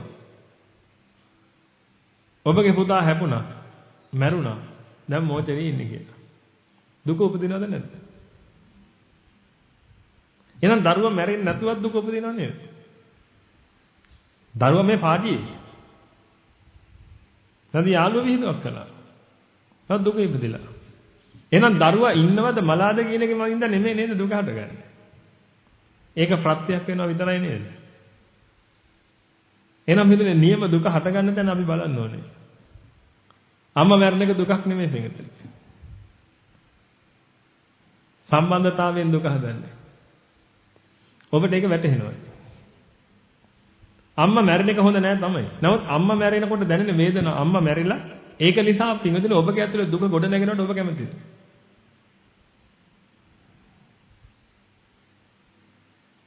කතා කරන්නේ. ඒ දුක ගොඩ නැගෙනවට ඔබ කැමතිද? කැමති නෑ. කවුරුත් කැමති නෑ. අම්මා මැරුණාට කැමතිත් නෑ. ඒ වගේම අම්මා මැරුණාට පස්සේ ඇතුලේ දුක ගොඩ නැගෙනවට කැමති නෑ කවුරුත් මේක. ඒක ඔබට හොඳට විශ්වාසයි නේද? ඔබ තුල ඒක දුක ගොඩ නැගෙනවට කැමති නෑ. මොකද මේ දුක ගොඩ නැගුණාට පස්සේ පින්වතුනි ඒක මහා පුදුමාකාර පීඩාකාරී. එහෙනම් දුක ගොඩ නැගෙන්නේ පින්වතුනි ඔබගේ ප්‍රශ්නයක් නිසා මිසක් අම්මා මැරිච්ච නිසා නෙමෙයි නම. දැන් අපි මොකද්ද කරන්න ඕනේ? ඒ ප්‍රශ්නෙට ඕනේ උත්තරය හොයාගන්න. තථාගතයන් වහන්සේ උත්තරීතර ඥාණයෙන් දැක්කේ පින්විතනේ ඔන්න ඔය කරුණ. එකිනෙකට කිසිම සම්බන්ධ නැති සිද්ධි දෙකක් සිද්ධ වෙනකොට ওই දෙක එකට සම්බන්ධ වුණොත් එහෙනම් මොකද වෙන්නේ? අරකේ තියෙන ගින්න මේකේ හට ගන්න පටන් ගන්නවා. එහෙනම් තථාගතයන් වහන්සේ ඔන්න ඔය සම්බන්ධය ගැන තමයි පින්විතනේ බැලුවේ. ඒ සම්බන්ධය මොකක්ද කියලා හොයලා ඒ සම්බන්ධය බිඳ දාන්න කටයුතු තමයි උන්වහන්සේ කළේ. මොකද හේතුව උන්වහන්සේ හොඳටම දැක්කා පින්වතුනි මෙතන අම්මා මැරෙන එක නතර කරන්න බෑ. මේ දෙන්න අතර සම්බන්ධයක් තියෙනවා නම් පින්වතුනි මේ අම්මා මැරෙන කේදී මේ දුක මේ අම්මා මැරීම කියන එක අම්මා මිය යාම කියන එක ප්‍රත්‍ය කරගෙන අර කියන තැන දුක උපදිනවා කියන එක නතර කරගන්නත් බෑ. එහෙනම් මේ අන්තර් සම්බන්ධතාවය වෙන්නේ මක් කරන්නද? කපලා දාන්න. මේ උතන අම්මා මැරුණා කියලා කිව්වට පස්සේ උතන තව වචනයක් එන්න ඕනේ නේද? අම්මලා මැරුණාට ප්‍රශ්නයක් නැහැ නේ. දුක හටගන්නේ මොන අම්මා මැරුණොත්ද? මගේ අම්මා මැරුණා. එහෙනම් පිටින් මගේ කියලා දැනටපත් වෙලා තියෙනවා නම් මොන හරි දෙයක් මේ ලෝකේ තියෙනවා. අන්නේ මගේ කියන දේවල් නිසා තමයි පිටින් ඔබ දුක් විඳින්නේ. හොඳට කියන්න. හැබැයි ඒක නෙමෙයි දැන් අපි මේ කතා කරන්න යන්නේ. දුක අවබෝධ කරන්න යන්නේ පිටින් දුක පිළිබඳ ප්‍රඥාවක් ලබන්න යන්නේ ඥානයක්. විඳින දුක හොඳට විඳලා තියෙනවා. විඳින දුක ඥානයක් නම් පිටින් සතර අපායේ ඉන්න අවිතිමා නරකාදී ඉන්න එක දැන් හරි හරි. හරි. ඒ තරම් දුක් විඳිනවනේ. මේ විඳින හැම විඳින මාත්‍රයක් ගන්න නිවන වැඩෙනවා නම් එහෙම. දැන් නිවන 3-4 ගුණයක් වැඩිලා මේ වෙනකොට. ඉතින් එහෙම වෙන්න විදිහක් නැහැ. එහෙනම් දැන් ඔබ දුක් විඳලා තියෙනවා ඇති වෙනකම් විඳින දැන් බලන්න ඔන්න ඔය දුක් විඳපු ටික අවබෝධ කරගන්න. දුක පිළිබඳ ඥානය හදාගන්න. එහෙනම් දැන් හොඳට කල්පනා කරලා බලන්න තියෙනවා. අම්මා මැරුණාට නෙමෙයි ප්‍රශ්නේ තියෙන්නේ මගේ අම්මා මැරෙනකොට ප්‍රශ්නේ තියෙන්නේ. භෝග වේසනේ නෙමෙයි ප්‍රශ්නේ තියෙන්නේ. පිටුදින මගේ භෝග වේසනේ ප්‍රශ්නේ තියෙන්නේ. දිට්ඨි වේසනේ නෙමෙයි පිටුදින ප්‍රශ්නේ තියෙන්නේ මගේ දිට්ඨි වේසනේ ප්‍රශ්නේ තියෙන්නේ. සීලබුත වේසනේ නෙමෙයි පිටුදින ප්‍රශ්නේ තියෙන්නේ මගේ සීලබුත වේසනේ ප්‍රශ්නේ තියෙන්නේ. එහෙනම් ඥාති වේසනේ නෙමෙයි ප්‍රශ්නේ. මගේ ඥාති වේසනේ. යමක් මගේ වුණා නම් පිටුදින. ඔන්න ප්‍රශ්නේ පටන් ගන්නවා. වැඩේ තියෙන හේතුනේ මගේ වෙන එක නතර කරන්න බෑ කවුරු ඉන්නකන්. මම ඉන්නකන්. එහෙනම් පිටුදින මේ ලෝකෙට මමෙක් හැදෙනවා නම් මොකුත් කරන්න හම්බෙන්නේ නැහැ පිටුදින. තනි කර ගිනි විතරයි. මොකද මමෙක් හැදිච්ච ගමන් මගේ දෙයක් හැදෙනවා. පිටුදින මගේ දෙයක් හැදිච්ච ගමන් ගිනි පටන් ගන්නවා. හතර රාත්‍රියේ ගිනි පටන් ගන්නවා. එහෙනම් මේ ගිනි ඔක්කොටම හේතුව පිටුදින මමෙක් හැදෙන එක. ඒ වගේම තව ගින්නක් දැක ගන්න ඕන පිළිදින උතන තියෙන. මමෙක් හැදුනට පස්සේ පිළිදින ඊට වඩා ගිනි දෙන තව වැඩක් වෙනවා. ඒ තමයි ඒ මම මොකක් වෙනවද? ජරා මරණයට යනවා. මමෙක් හැදුනහම මම ජරා මරණයට යන එක දරා ගන්න පුළුවන්ද ඒක? ඒක අම්මා මැරෙනවට වඩා වේදනාවක් නැද්ද? අම්මා මැරෙනවට වඩා පිළිදින මහා පීඩාකාරී මම ජරා මරණයට යන එක. එහෙනම් දැන් හොඳට කල්පනා කරලා බලන්න පිටුනේ. මමෙක් කියලා කෙනෙක් හැදෙනකොට මේ ලෝකේ. ඒ මමෙක් කියලා හැදුනේ මොකක් වුණත් පිටුනේ. අනිවාර්යයෙන්ම මහ ගින්නක් උදා කරනවද නැද්ද? එහෙනම් පිටුනේ මේ ලෝකේ තියෙන ලොකුම හිතරදේ මොකද්ද? මමෙක් හැදෙන එකයි ප්‍රශ්නේ.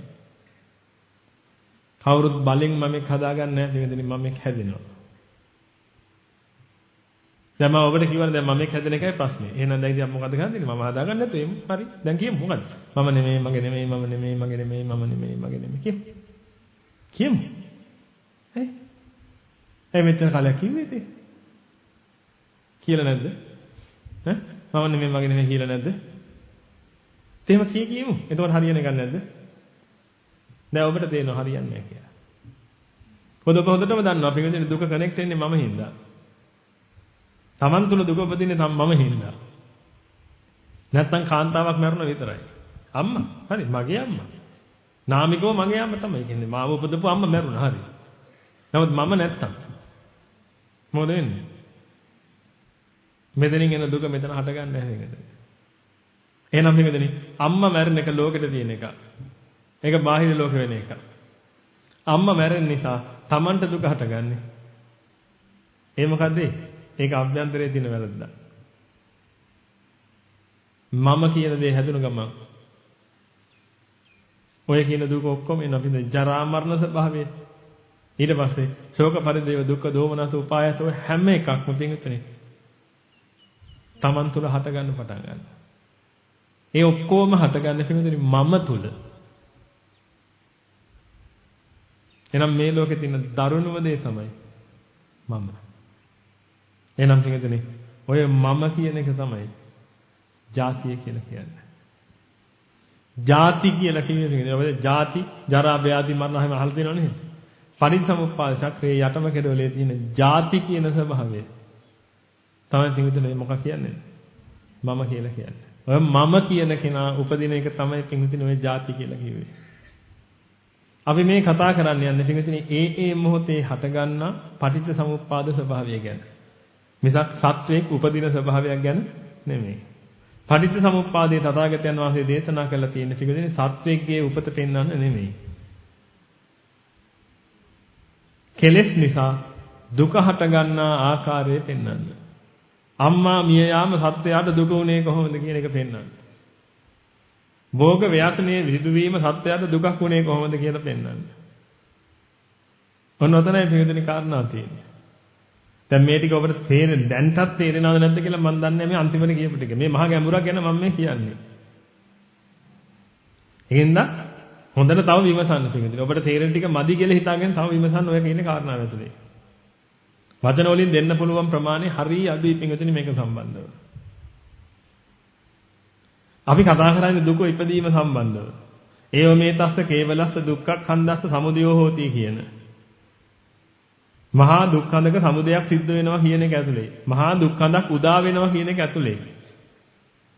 තමයි කතා කරන්නේ. එහෙනම් මහා දුක්ඛඳක් උදා වෙනවා කියන එක ඇතුලේ පිංගුතුනි. දරුවාගේ මිය යාම.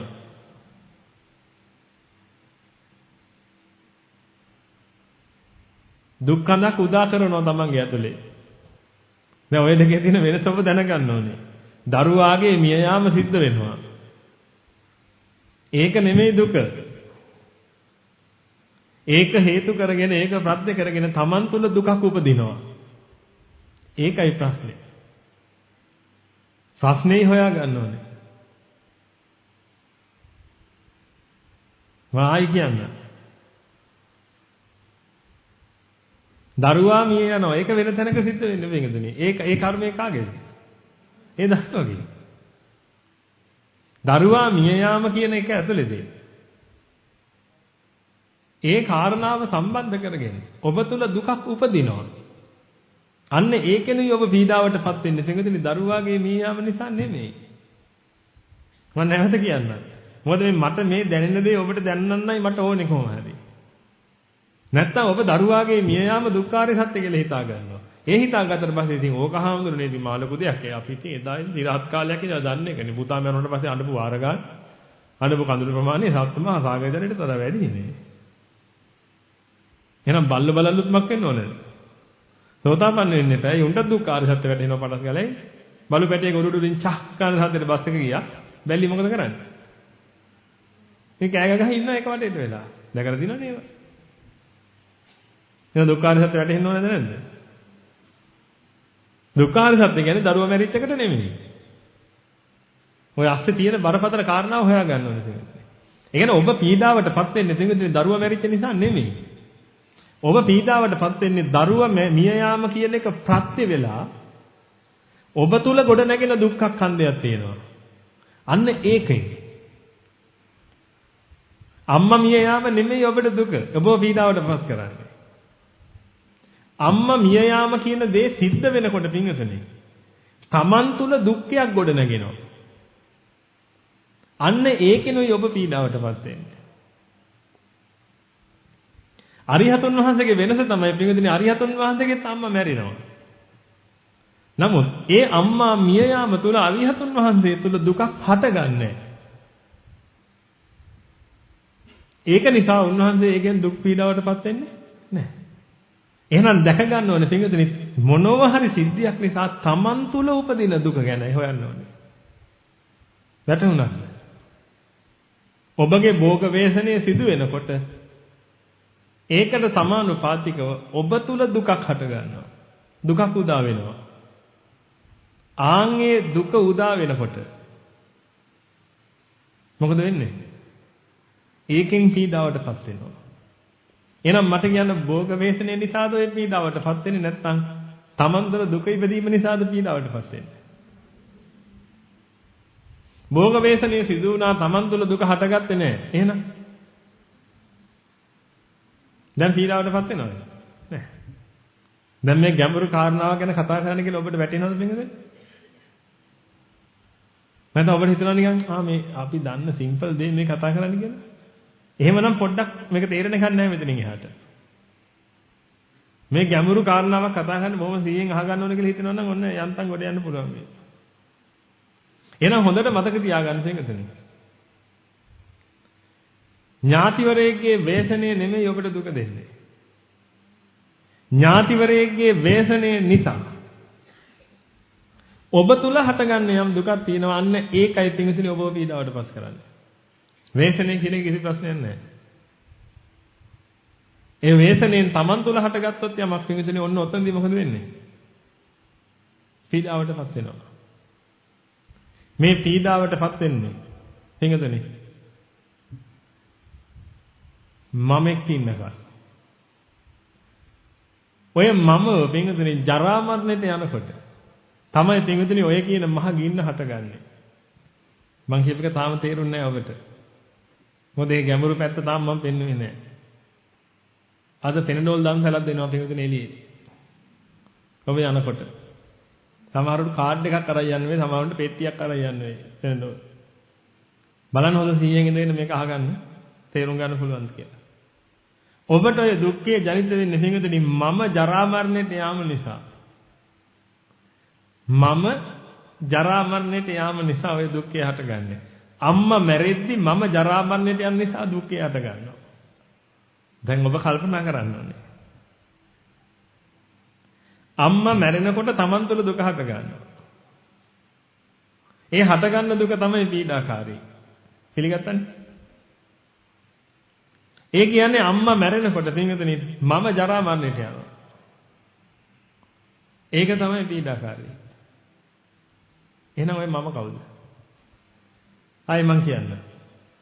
මතක තියාගන්න පඤ්ඤාවන්තස්සායන් ධම්මෝ ඥායන් ධම්මෝ දුප්පඤ්ඤස්ස. ප්‍රඥාවන්තින් විතරයි ධහම තියෙන්නේ. ඒ කියන්නේ දුෂ්ප්‍රඥයින්ට මේක අවබෝධ කරන්න බෑ. එයා දුෂ්ප්‍රඥයෙක් වෙන්නේ නැතුව. හොද්දට නුවණින් මෙනෙහි කරන්න පටන් ගන්න මේ කියන කාරණා. අද නිකන් සමාහට අද හවස වෙනකොට තින්වදනේ දෙවරු කියාගෙන යයි උඩින් යන ගම මොකද්ද? අත්ති යති හරායති jigucchati කිය එතනියයි. දෙවියන්ට එහෙම කියන්නේ ඉඳ තියන්න එපා. බලන්න මේක අවබෝධ කරගන්න. මේක ගොඩාක් ගැඹුරු එකක් මම මේ කියන්නේ. අම්මා මැරුණා. අම්මා මිය යාම තමන් තුළ ශෝකයක් ජනිත කෙරෙව්වා. නැත්තම් දුකක් තමන් තුළ ඉපදෙව්වා. ඒ තමන් තුළ ඒ ශෝකේ ඉපදුනේ මම ජරා මරණයට ගිය නිසා. එහෙනම් කවුද ඔය මම? ආයෙ කියමු. අම්මා මිය යාම තුළින් තමන් තුළ දුකක් ජනිත වුණා. ඒ දුක ජනිත වුණේ අම්මා මිය යාම නිසා නෙමෙයි. මම ජරා මරණයට යාම නිසා. එහෙනම් ඔය මම කවුද? පිටුදෙනි මම හොයාගන්න බැරි නම් මං හේතු හොයලා ඔක අවිද්‍යාව දක්වා ආවයි යන්නේ කොහොමද? කවුද ඔය මම?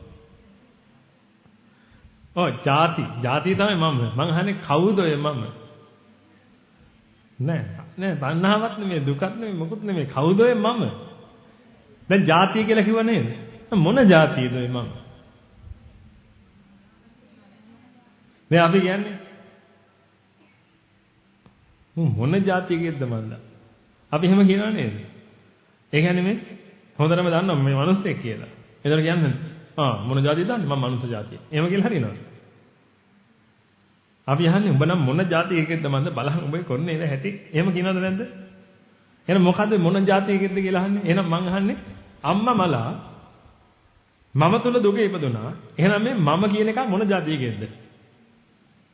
මම කියන එක මොන ಜಾතියකද? තේරෙන්නේ? අම්මා මිය යාම නිසා දුකක් එන්න නම් මොකක් වෙන්න ඕනේ? මේ මම කියන එක මොන જાතියකෙක් වෙන්න ඕනේද? අම්මා ඉන්න එක හොඳයි කියලා හිතන් ඉන්න જાතියකෙක් වෙන්න ඕනේ නේද? හරි. දැන් ඔය හිතන්න කල් දෙන්න.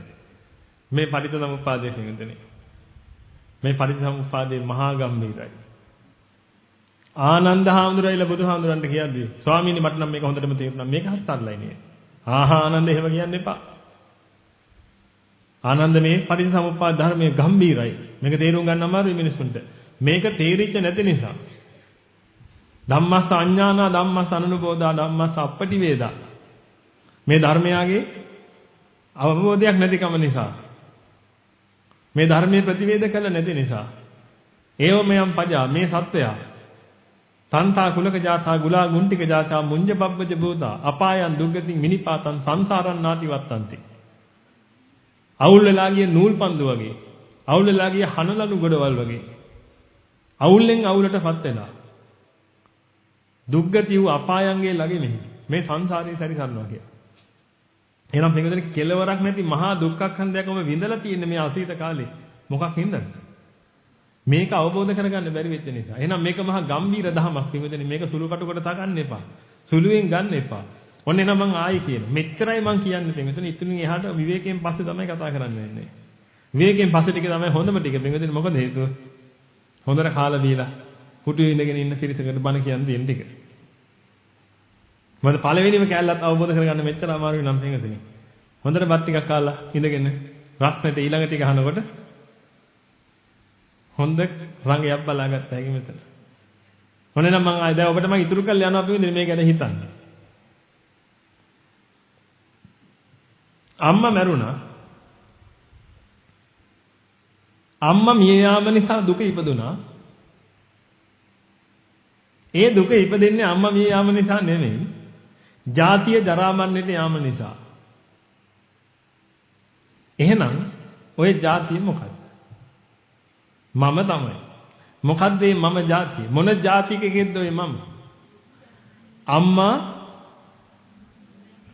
ජීවතුන් අතර ඉන්න එක හොඳයි කියලා හිතලා තියෙන ජාතියකෙක් නේද ඔය? තව අම්මා කෙනෙක් ඉන්නවා පිළිතුරේ මේ අම්මා අන්ත දුක් විඳිනවා අන්තිම කාලේ.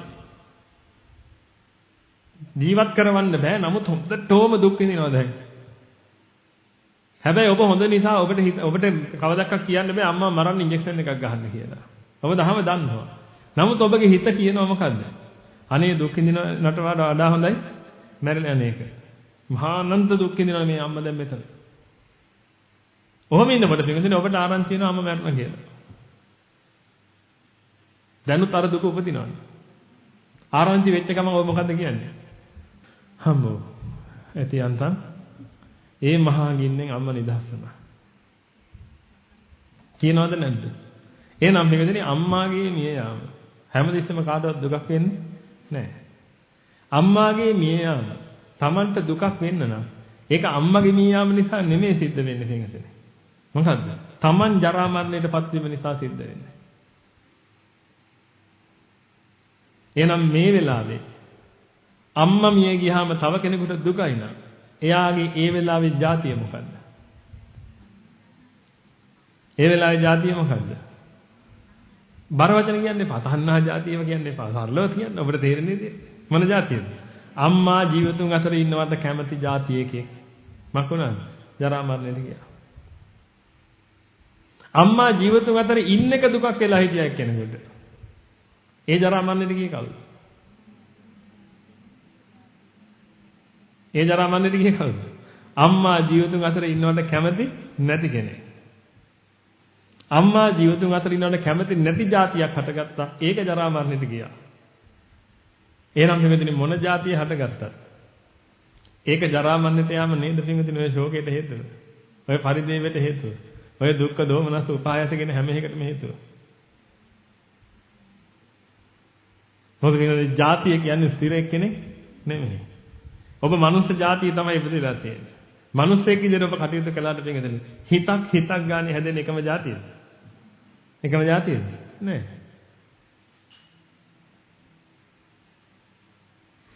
දැන් ඔබට නිදිමතක් හැදුනොත් දුක ජනිත වෙනවද නැද්ද? දැන් මෙච්චර සාර දහමක් සසරෙන් ගැලවෙන්න දහමක් බව දන්නවා හරි. දැන් ඔබට මේලා නිදිමතක් ආවොත් ඔබට මානසික පීඩාවද නැද්ද ඒක? පීඩාවක්. මානසික පීඩාවක් එන්නේ ඇයි?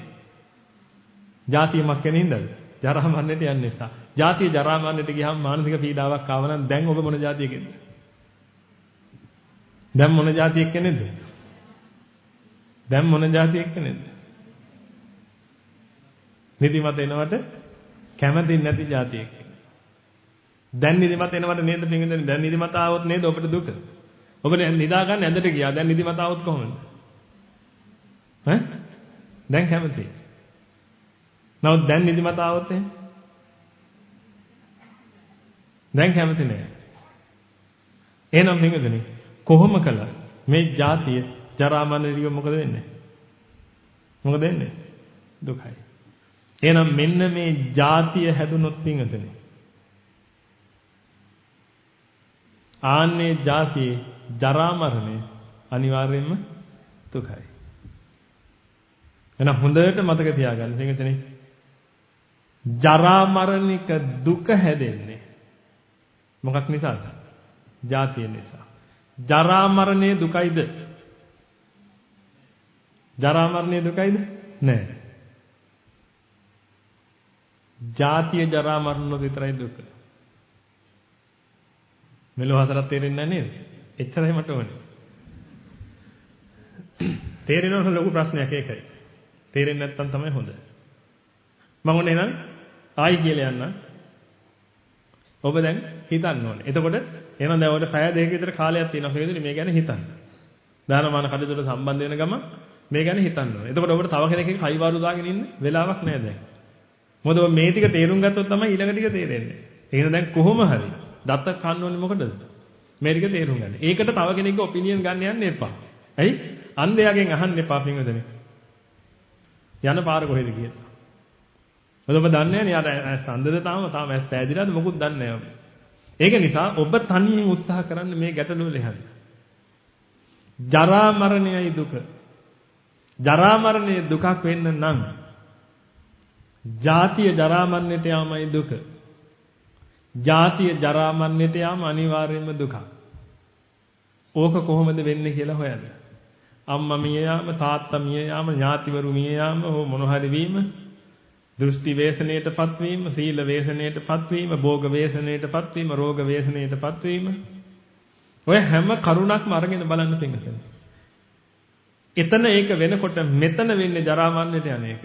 එහෙනම් හැදිච්ච ජාතිය මොකක්ද කියලා?